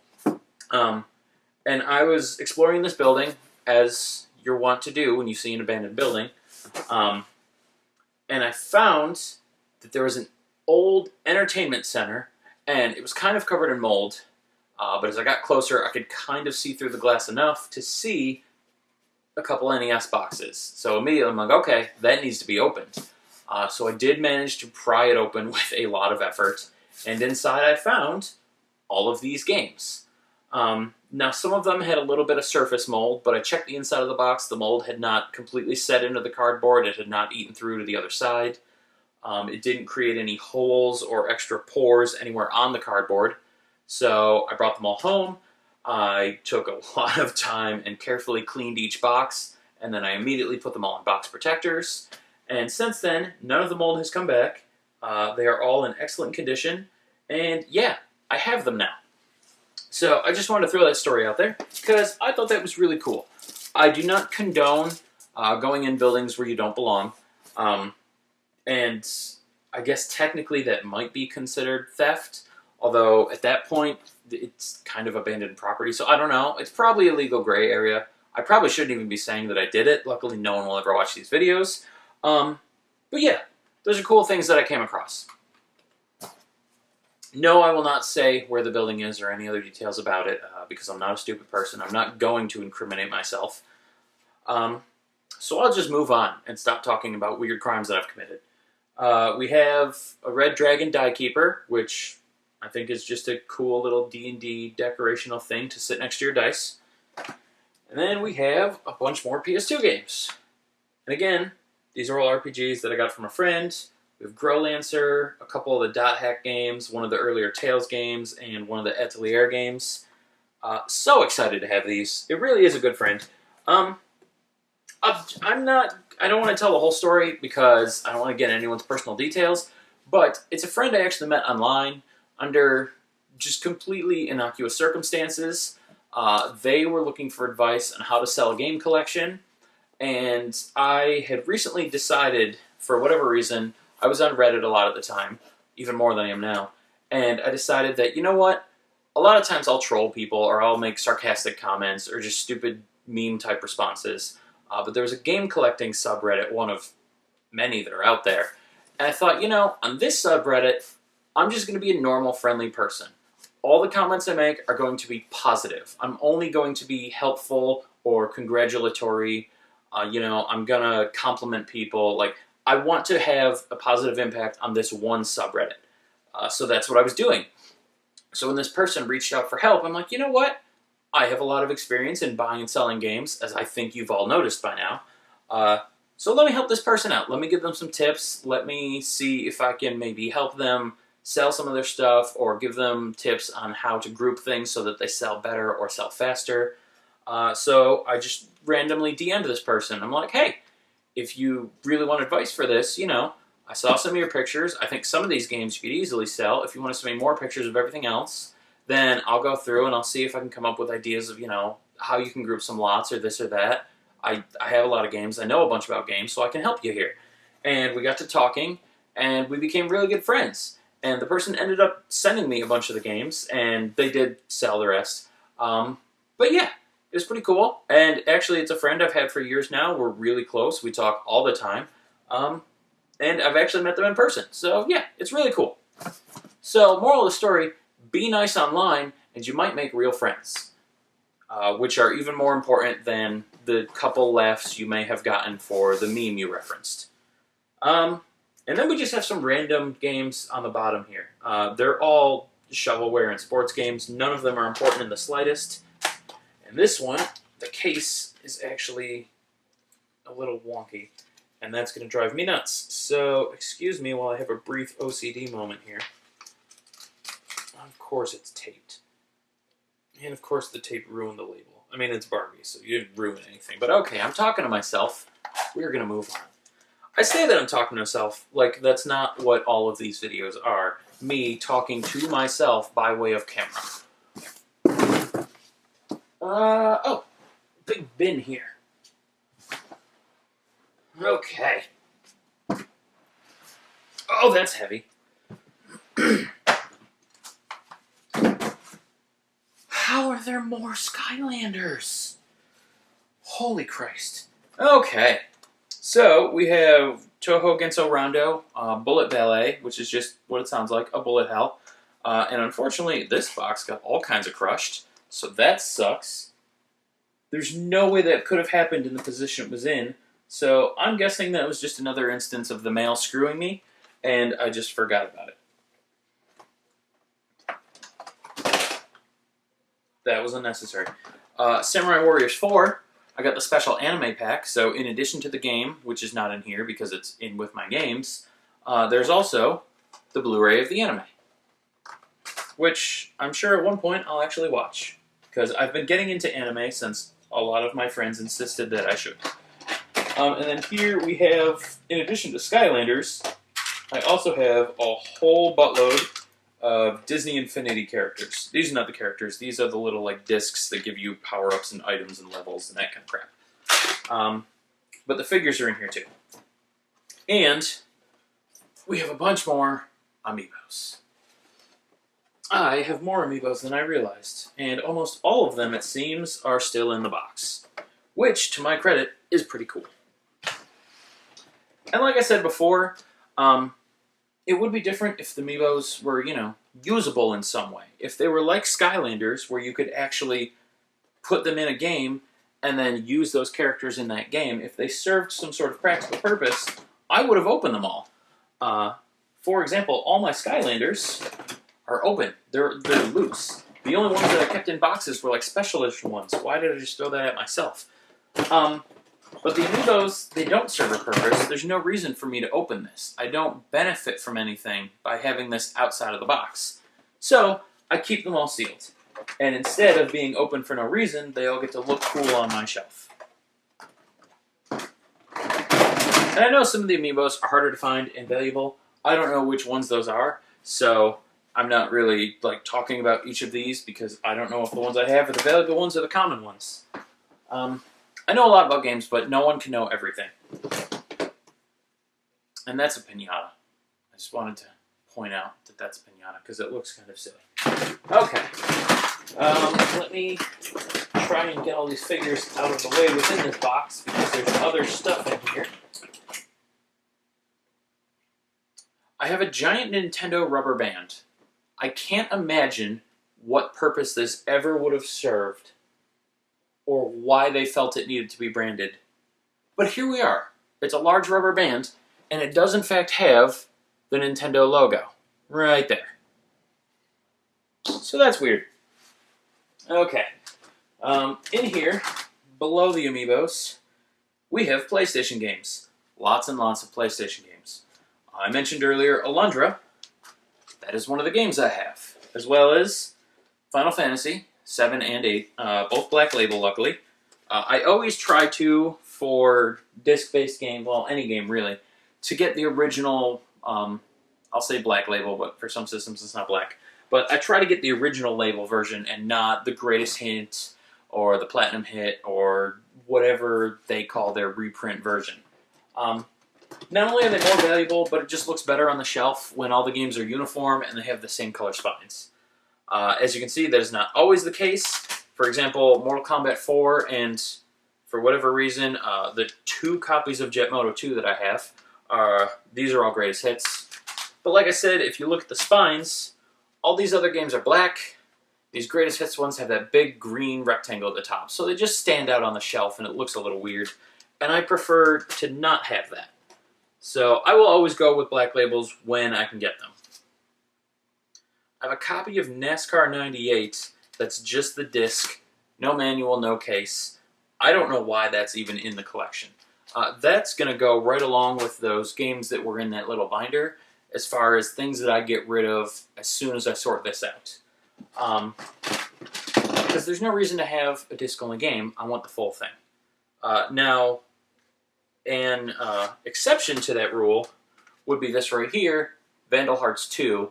It does have the proper case, but it does not have the manual. And I really prefer my disc games to be complete, but I am a huge fan of Vandal Hearts. That is the franchise that really got me into like tactic-style RPGs. And so I do not want to give up that copy unless I find a complete copy. So more than likely, I will try to find a manual or just a whole new complete copy. Or better yet, a sealed copy to keep sealed, and then I can play this one without really caring. We have some more random games. We have a memory card for the PS1 that came in a CD jewel case for no reason whatsoever. Although actually, it has multiple memory cards in there, and half of them are for the PS2. We have a disc-only copy of Road Rash 3D, which again, great game, but it's disc-only, so that's gotta go. And then we have one that I'm going to talk about, Gubble. If you're not familiar, this is a ridiculous game. I first played it on PC at a good friend of mine's house in high school. I'll say his first name because it's okay to say first names, and it's Matt. But I was at Matt's house, and I always played games with him and his brother a lot. We all liked video games. As far as I know, they still do, and they still collect just like me. And they're good dudes. And, weird tangent, but when I was at their house, they had this game, Gubble, on their PC.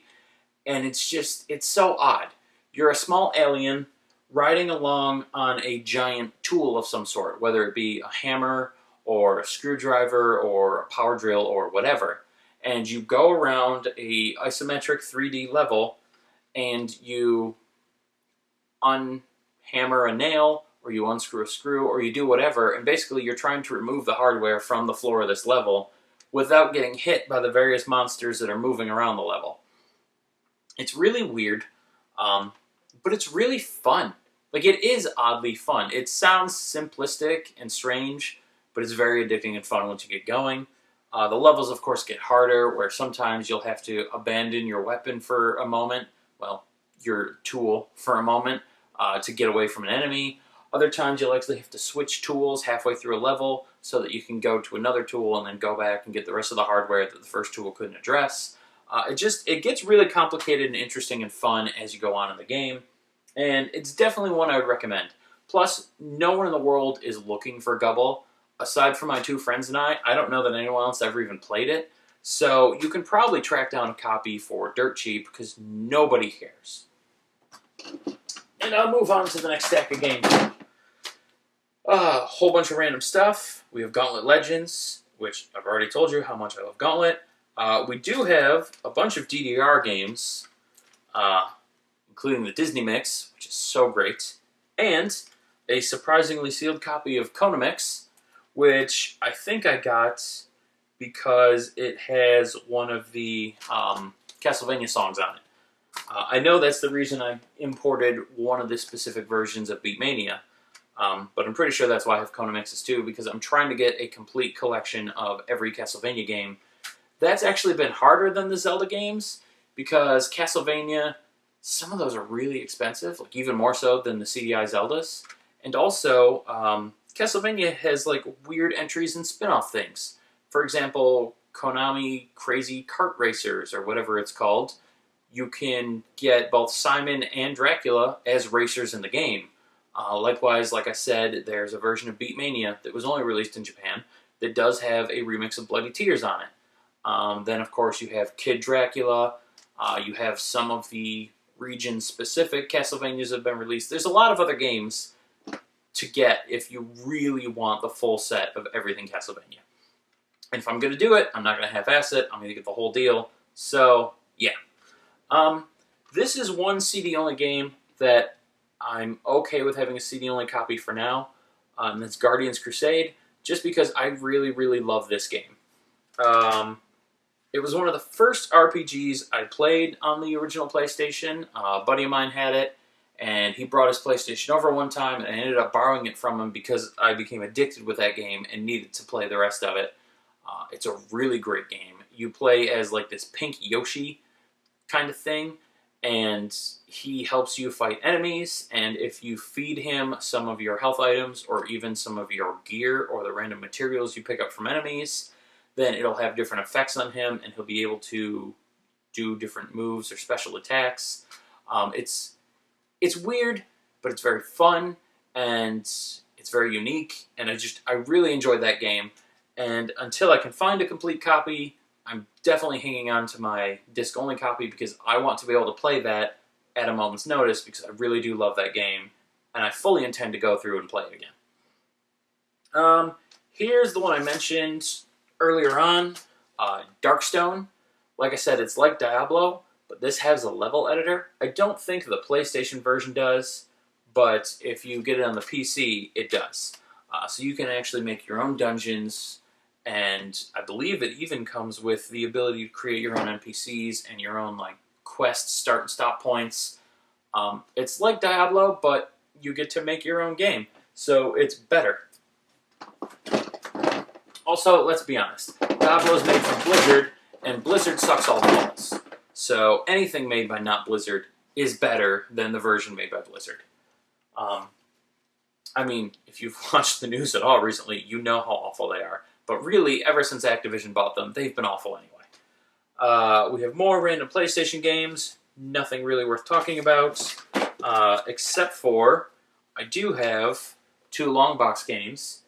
NBA Jam is one of the few sports games that I do enjoy and will play on purpose. So that one I'm kind of glad I have, but even more so, Descent.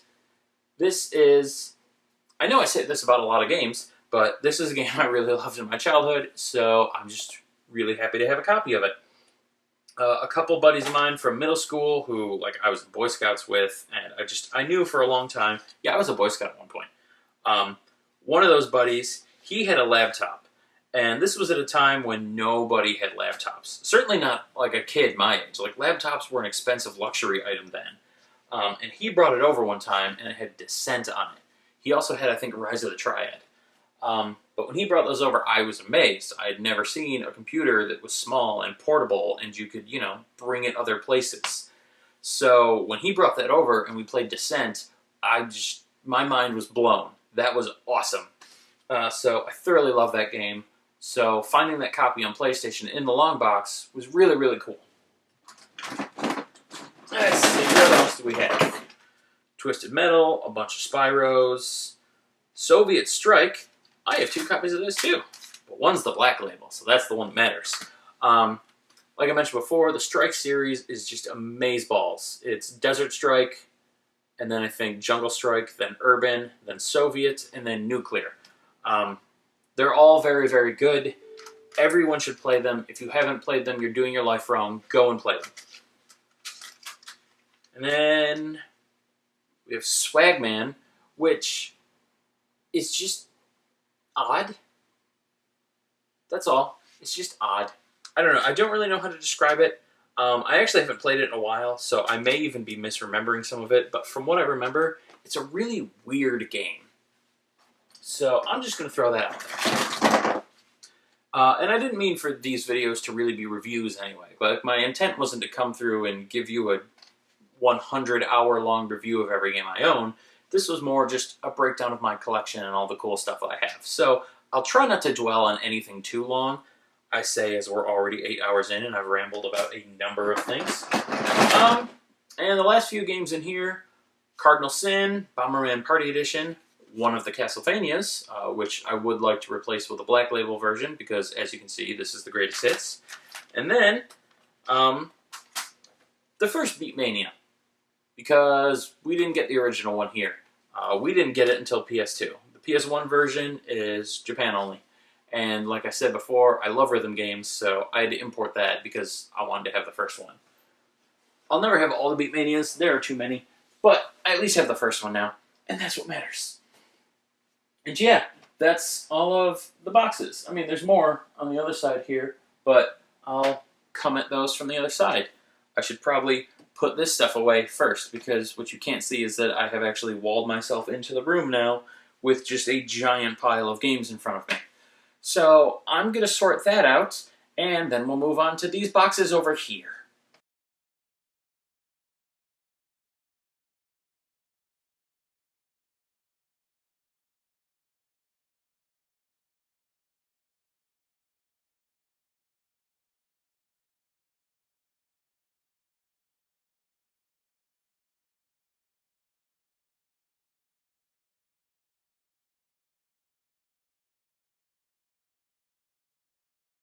Yeah, there was no point in that. I just really enjoy the squirrel that lives in my backyard, so I figured I'd include him.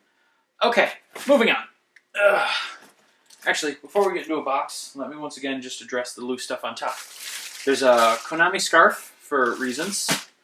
How's this? Majora's Mask mousepad, which actually looks pretty boss.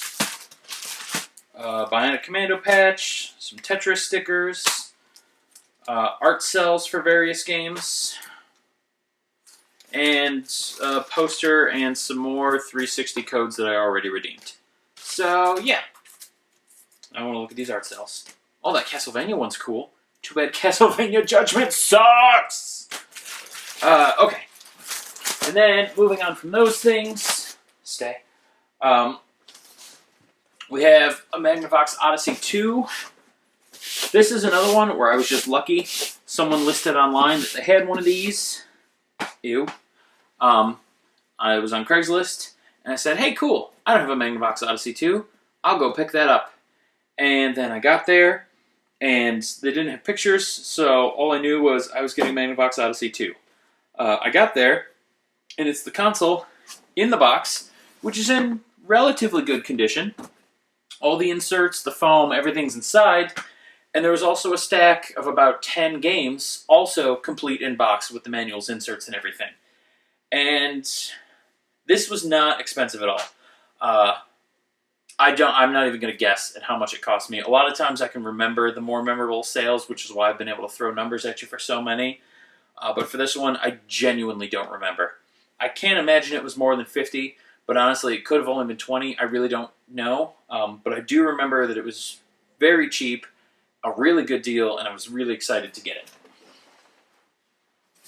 And you can just go over there. We, of course, have the Sega Tower of Power, which is Sega Genesis, Sega CD, and the 32X. I do have all the cords for this somewhere. I don't know where. Also, it's covered in dust. I'm not going to wipe this one down because that might create a dust bunny big enough to attack me.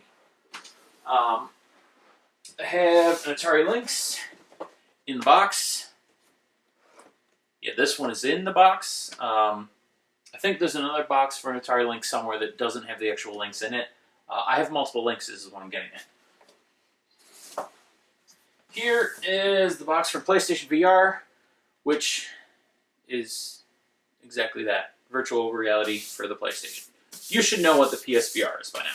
I don't need to explain all the things to you. And, a couple more PS1s. Like I told you, I have a crap ton of these. This is just further example of that. Also, my God, are these filthy. Ew. Okay, moving on from whatever herpes I just got from those consoles, let's open a box. Also, I don't know why I would get herpes from my own games, but that's a thing that I said and I can't take it back. And by that I mean, of course I can, I'm editing this, but I'm not going to take it back.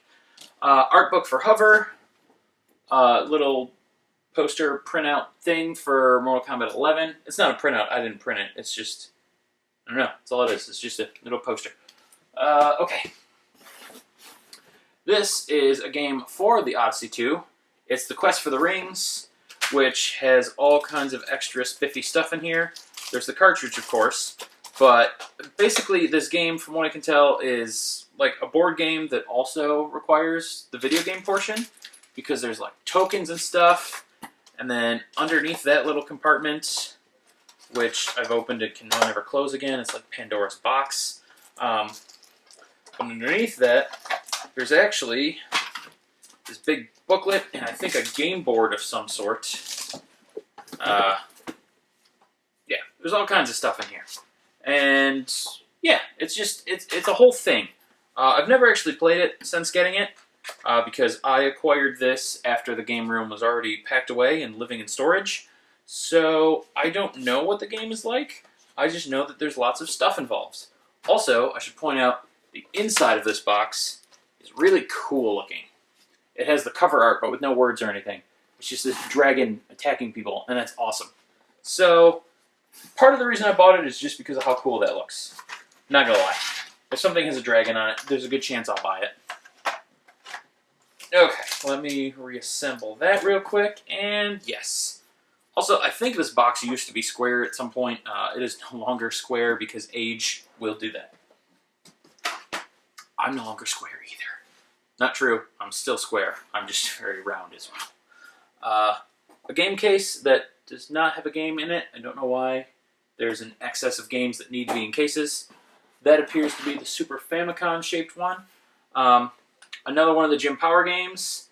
This is the Amiga CD32 version. There we go. It says it on the back. I just couldn't remember the brand. But you don't care, so I don't need that to be that specific anyway. Small Claptrap. Yet another amiibo. We haven't seen enough of those, so I figured you'd want one more. And then a bunch of special editions. We have Holy Diver for the NES. I think I mentioned this already, that I was at a random game store where I got those CDI games and happened to find that as well. So that was not something I ordered online. That was actually just a random happenstance find in a game store. And it's still brand new and sealed in perfect condition, so I was really happy about that. It only cost me $80 too, which I didn't think was too bad. Here's a Blasphemous Collector Edition. And then we have a Red Faction Collector's Edition. Death End Request. This was actually a Japanese import. The game has since been ported and released in America, but this version is still the import from Japan. So I'm going to keep this one sealed, and then I'll just wait, get the American version, and open that one so that I can actually play it and understand it. And lastly in here, this was a small box, Xenoblade Chronicles 2. This, like a lot of the other collector editions, including all the ones I just showed you, is sealed. And very heavy, so I don't know what's in there, but it's heavy. But yeah, I do have a loose copy of that game. Not a loose copy, it's complete, it's just standard edition. That I do play. I just wanted the big fancy special edition to leave sealed because it looked pretty. Okay, moving on again. Here, oh, for the love of Christ! I have a bunch more loose PS2 games, and all of them appear to be sports games. Honestly, these could go straight in the trash right now, because these will never be worth money. Like, no one's going to pay me for NHL 2003 with no case or manual. Just no one. No one will ever want that, including me. So these are just whatever. Pokemon White, Animal Crossing, more Pokemon, generic PS2 games with no cases. I need to trim the fat in this collection. Holy cow, a lot of this stuff has to go. Here we have a bunch more. It's not that one. That actually do have cases. Dark Cloud, GTA, and Guilty Gear. And then another indie game, T-Gun 2. Once again made by Vinny over with 64 Kilobyte Games. I plug him, but he's not actually making games anymore. Actually, his site is now defunct, so I don't know what happened, but I think he gave up game design entirely. Which is unfortunate, because a lot of his games were fun. He made them all himself, and some people have said, well, he's gotten a lot of negative reviews on some of his games, which I think some were unreasonably harsh. A lot of his games are really fun, but, I mean, one guy can only do so much. You know, when you're doing the programming and the sprite design and the music and creating the physics engine that you're using for your, like, it's a lot to do. So if it's not 100% perfect all the time, you can't really fault the guy. I thought his games were kind of fun. I enjoyed a lot of them.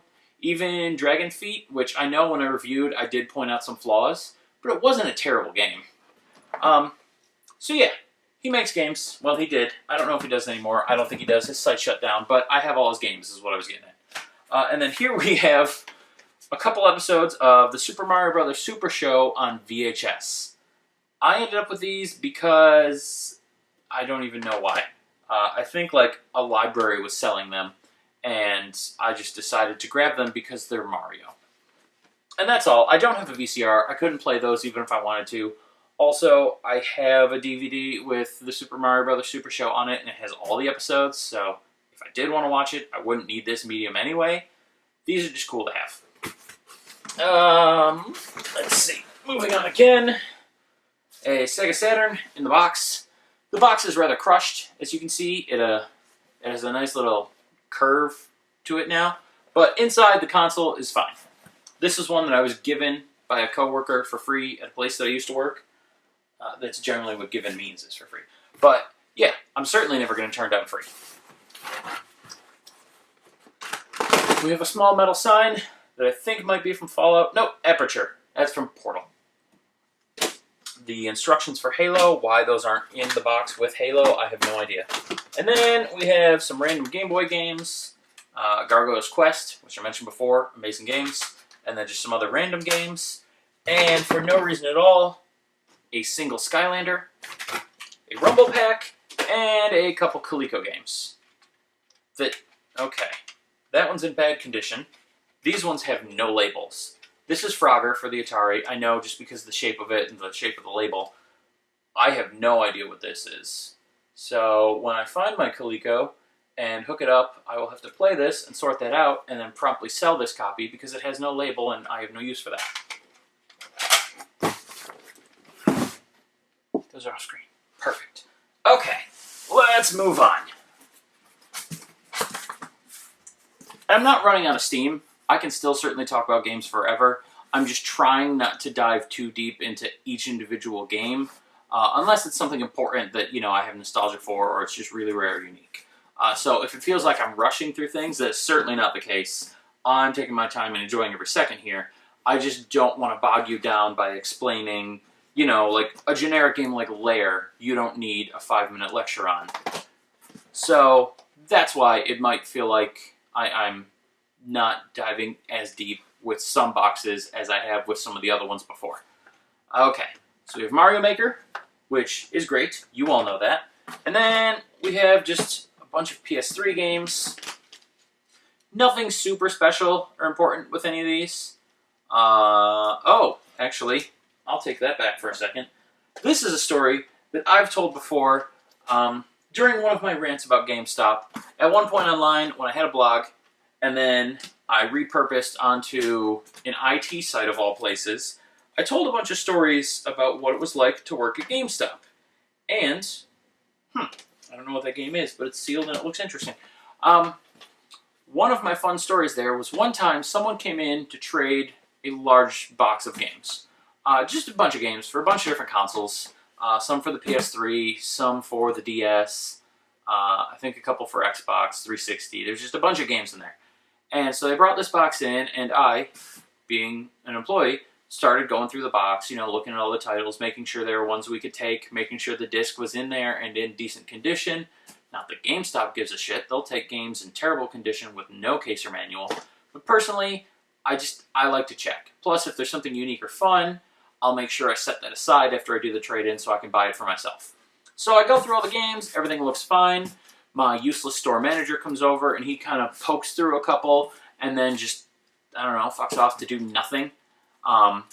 So I process the games like normal. I scan the UPCs, the games come up in the system, I offer the person the price that's presented by the system. For any of you that like to bitch at GameStop for how little they offer on trade-ins, A, you're right, they do offer very little. But there's nothing the store or the employees can do about it. They have a system that generates all the prices for them. They type in the title or scan the UPC if the game's complete, and it just gives them the price. They have no control over it. They have no flexibility. There's nothing they can do. They probably agree with you that the price is too little. There's literally nothing they can do. You're screaming at the wrong people. However, fuck GameStop, scream away. But back on track, so they traded in the games, and they left, and now I have the games in a pile. And I don't like to stand around at work. I hate being bored. When there's something to do, I'd much rather do it. Time goes faster. Plus, at the GameStop, I genuinely enjoyed my work. I hated the company. I enjoyed my job. So I was always very quick to, as soon as a trade-in was in and there were no more customers waiting, I would print out labels, sticker all the games, and get them out on the shelves because I liked everything orderly and organized, and I liked having the games out there. It made me feel good to do it. So I start stickering these, and then the boss calls me into the back room. This is weird. I mean, he's written me up a bunch of times because he was an idiot and I was good at my job, which doesn't sound like a valid reason to write someone up, but happened all the time. So he calls me in, I'm like, yeah, what? I probably said it nicer, although maybe not. I was sick of his shit at this point. And he told me that he was going to have to write me up. And I said, why? That makes no sense. I didn't do anything wrong. And he said, well, some of those games you took in, you weren't supposed to take in. To which I again said, why? They all came up on the computer. Everything was fine. I mean, you looked through the box. You didn't say anything. It all seemed fine. So what's the issue? So he walks me back out, and he pulls out 4 specific titles. And I know which ones they are. It was the Namco Arcade for PS3. It was Kingdom Under Fire Circle of Doom for the 360. It was Metroid Samus Returns for the DS. No, it wasn't Samus Returns. That's 3DS. It was whatever Metroid game was for the DS. And then lastly, it was Folklore for the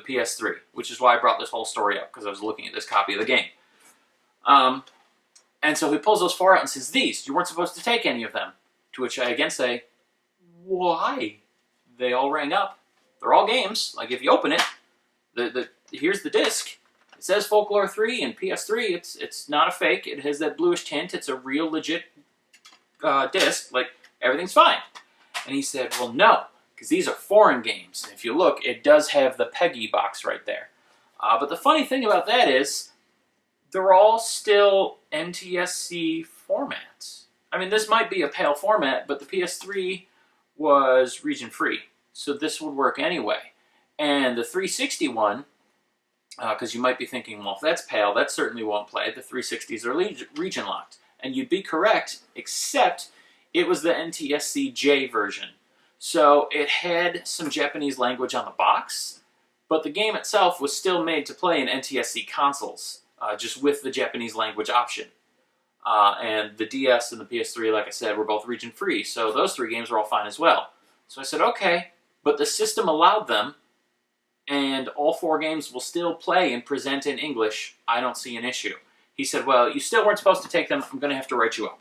So I said, okay, how about this? I'll go on break. I'll buy all 4 games. Then they bring up as normal games, and now they're back out of our inventory, so no customer will ever accidentally get a foreign game. No issue. Problem solved. Crisis averted. He said, you can do that. So I went on break. I bought all the games, put them in my car, went back in, clocked back in, started working again, and he presented me with a write-up, because he's a dick. But that was a really long, drawn-out story just to tell you that I have a copy of Folklore.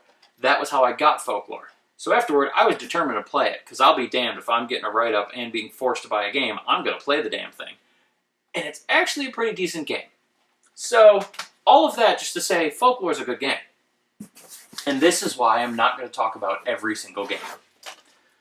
We have a bunch more random PS3 games, another copy of Genji Days of the Blade, which I swear I already saw in the last box that we did. XCOM, all of the Kingdom Hearts for no reason at all, some Atelier stuff. Katamari, because Katamari is amazing. Every Katamari game is good.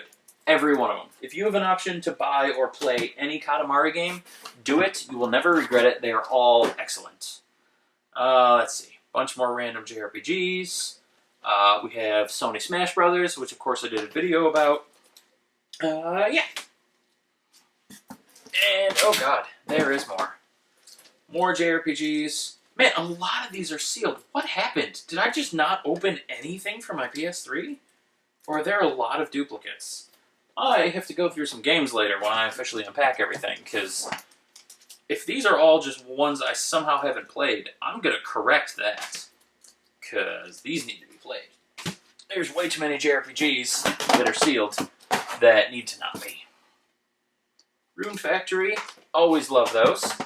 If you haven't played Rune Factory or Harvest Moon or Story of Seasons or any of those style games, you really should. They're really fun. Like, they look like they're going to be girl games or they're going to be very kid-ish, but they're genuinely a good time, and some of them are actually quite tricky.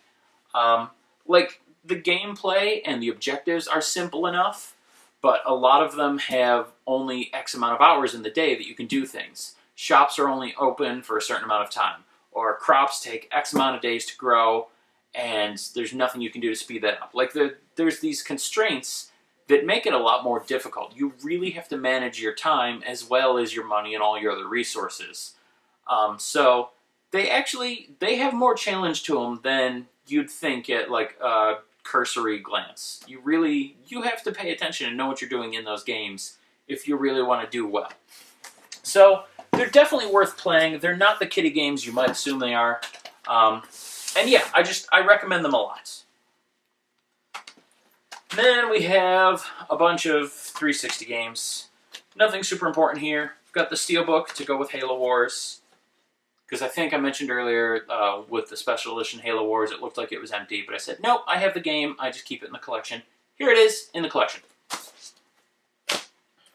Okay. Oh, and Final Fantasy X and X2. X is amazing. X2 is atrocious. Well, I say X is amazing, but I think we all know most of X is amazing, except for that laugh.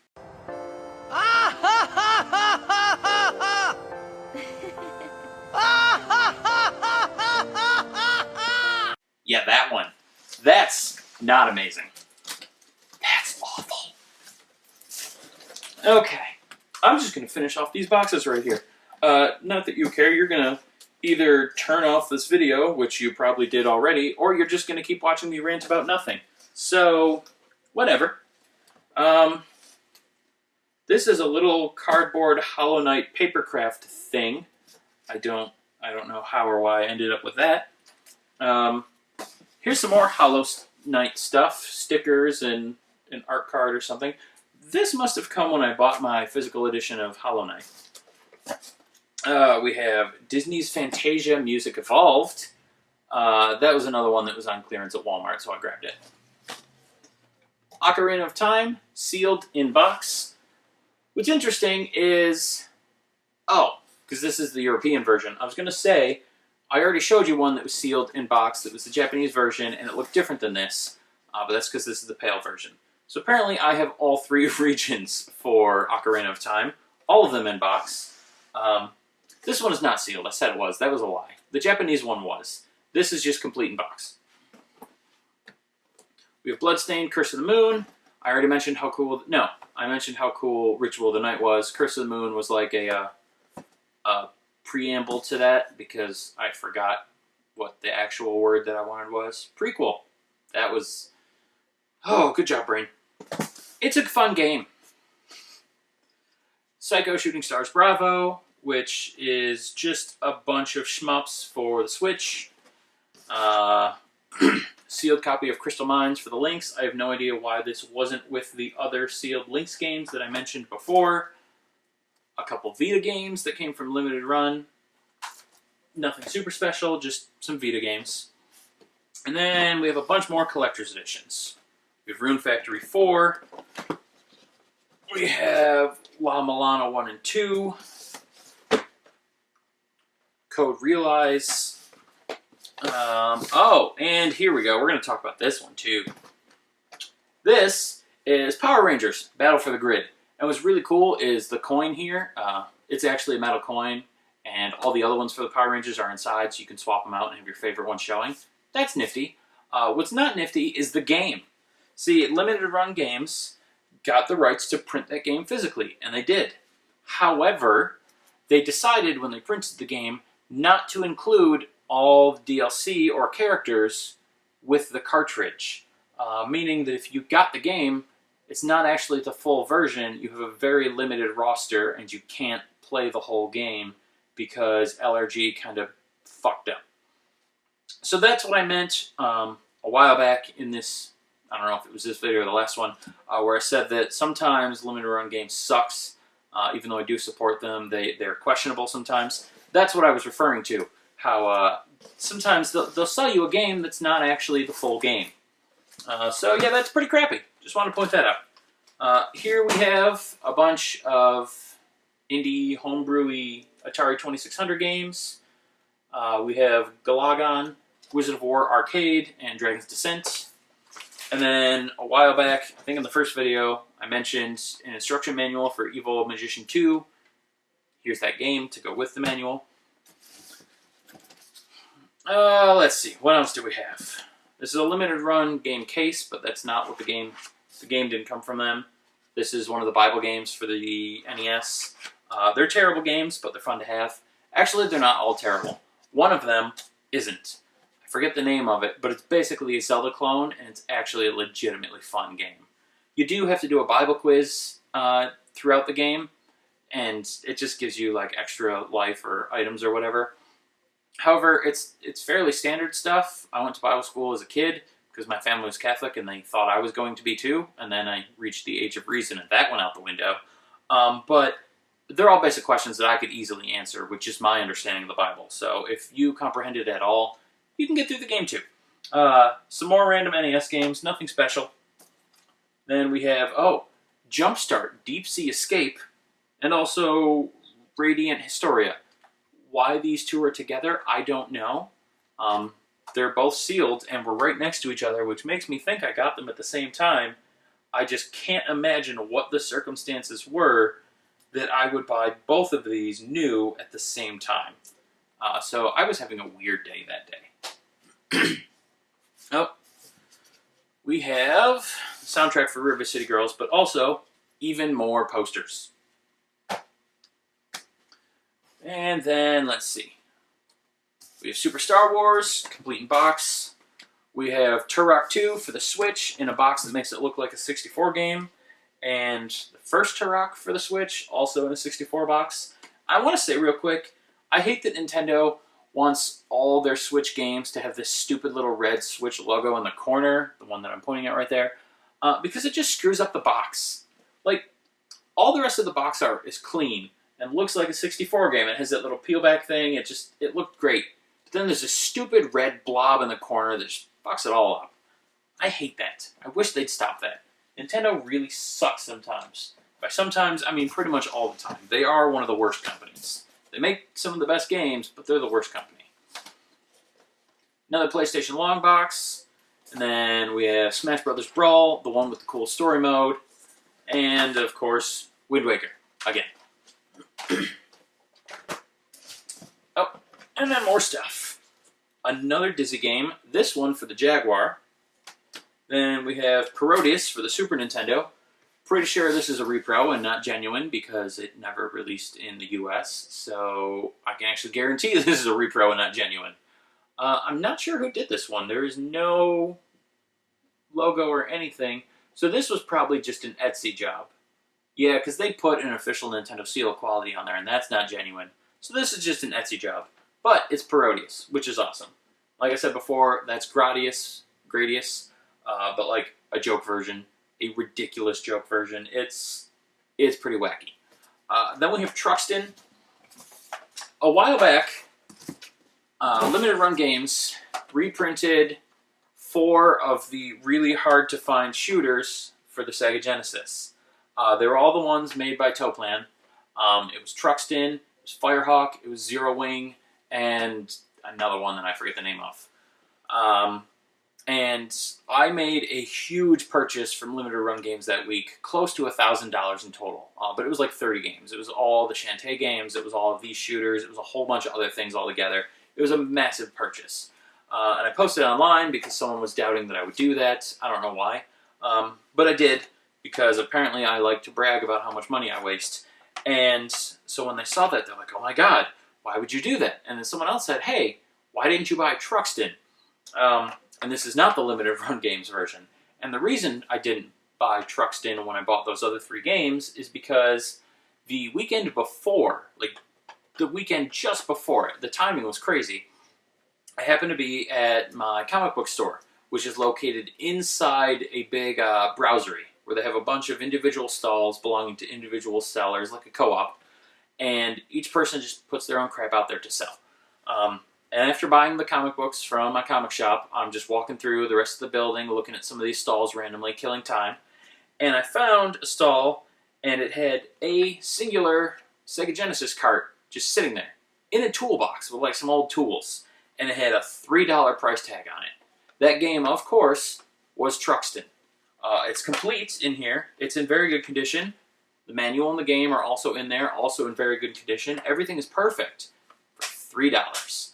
I was ecstatic, because I'm like, cool, this is a shoot 'em up. I don't have this game yet.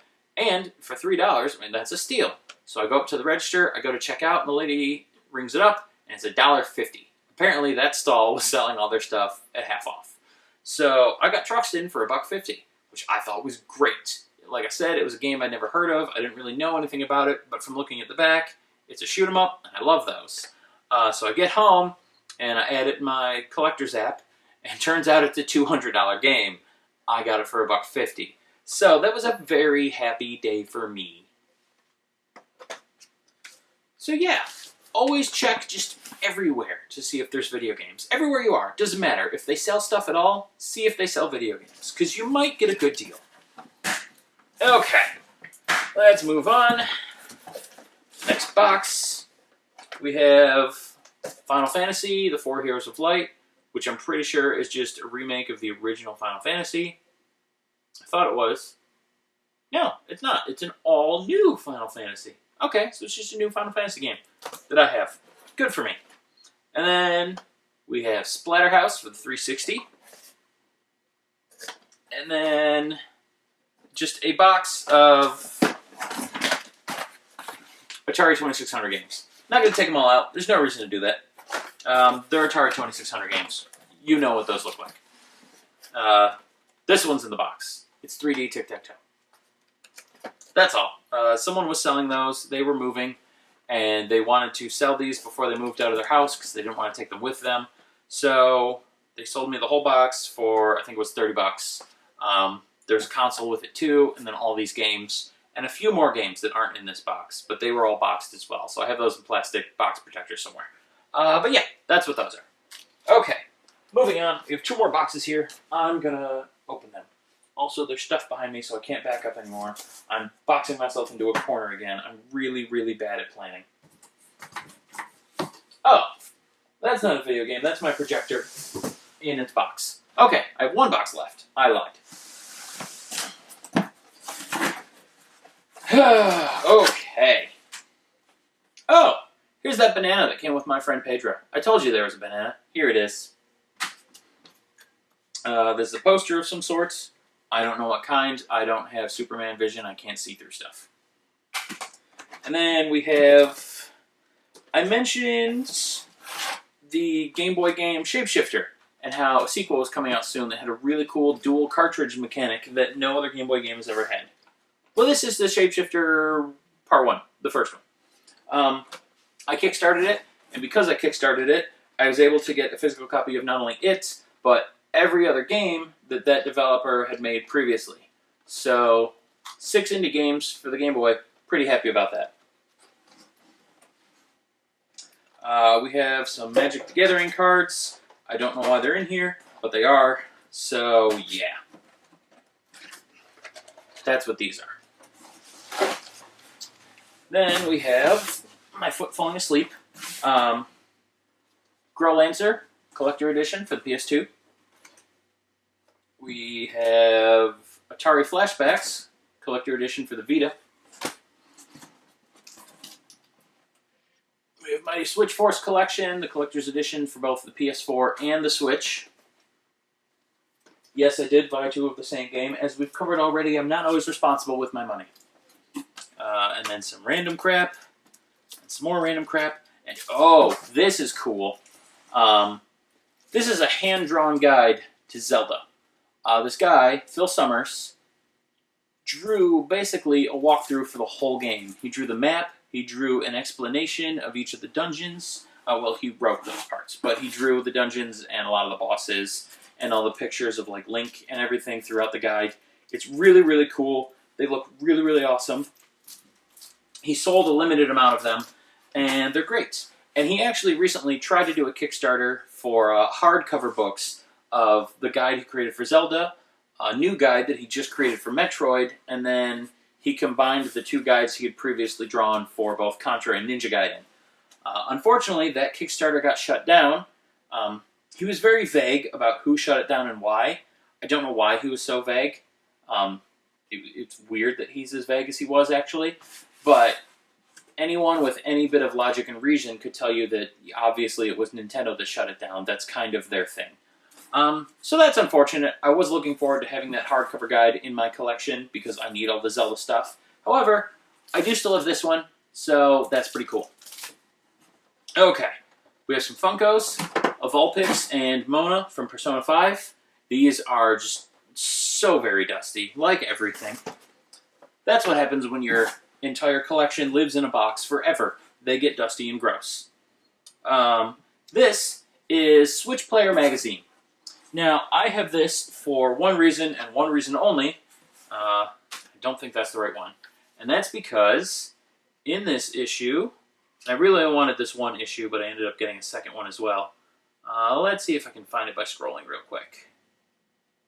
I cannot. So I'll just move on. Oh, wait, no, I lied. There it is. Right here. You can't see it. That's way too far away from the screen. Let me see if I can move my fat ass closer. But if you can see that, that is an article. I'm going to fall. That is an article right here under my finger about the Switchbind subreddit and how a bunch of us, myself included, are creating spines for Switch games to get rid of the wall of red. I was really happy that we were written up in that magazine. Unfortunately, they didn't feature any of the ones that I designed in the picture that they used for the article, but still, I think it's really cool. So that's why I got that magazine, just to kind of immortalize myself a little and my efforts in that community. We have more amiibos. We have another one of these Neo Geo games. This one is just a whole bunch of ADK classics on one cartridge. And then we have the box from my Evercade. This was the premium bundle, which came with, I think, well, the bundle that I got came with all 10 of the games that were available at launch. The premium pack here came with 3 of them, but then because I bought the bundle that I bought, they also included the other 7. And you can actually order that for yourself over on funstock.uk or .co. One of those things. I don't know. You can find it, and you should. It's great. This is a Loot Crate coffee mug. It doesn't say what branding is on the coffee mug. It says Naughty Dog, so Last of Us, maybe? I don't know. And then we have a bunch more special editions. We have Hollow Knight, like I mentioned earlier. I did buy this, which is probably why I have all that other crap. And then, oh, this is Oddworld, Abe's Odyssey for the PS3. That's pretty cool. I love that game. I originally played it on PC, not on the PS3, but it's a very good game.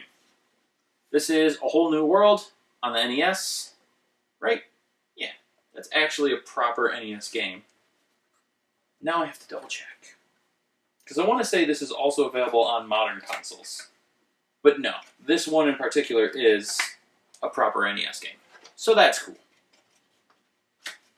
And yeah, you're actually seeing a lot of that lately where people design not just retro-looking games, but retro games that actually would play on proper retro hardware, but they're also releasing them on like the PS4 and the Switch. So I can never quite tell anymore if something's legit or not. I mean, they're all legit games. I just don't know if it's legitimately for the NES or if it's a collectible case to look like an NES game that then includes a PS4 disc. And then, lastly in here, we have all the collector's editions of those limited run Star Wars games that I mentioned earlier. Here they are. Aren't they pretty? I know they are. And that's that for those boxes. And actually, that will be that for part 2 of my collection tour. As you can see, there's still boxes along this wall, and that goes all the way, and then it wraps over there. So that will be part 3. So for now, thanks for watching. If you actually did, you probably didn't. No one would. Why would you? But if you did watch, and if you did enjoy me rambling, then awesome. Leave a comment or something. Or don't. I don't know. I'm not your mom. Okay. Bye.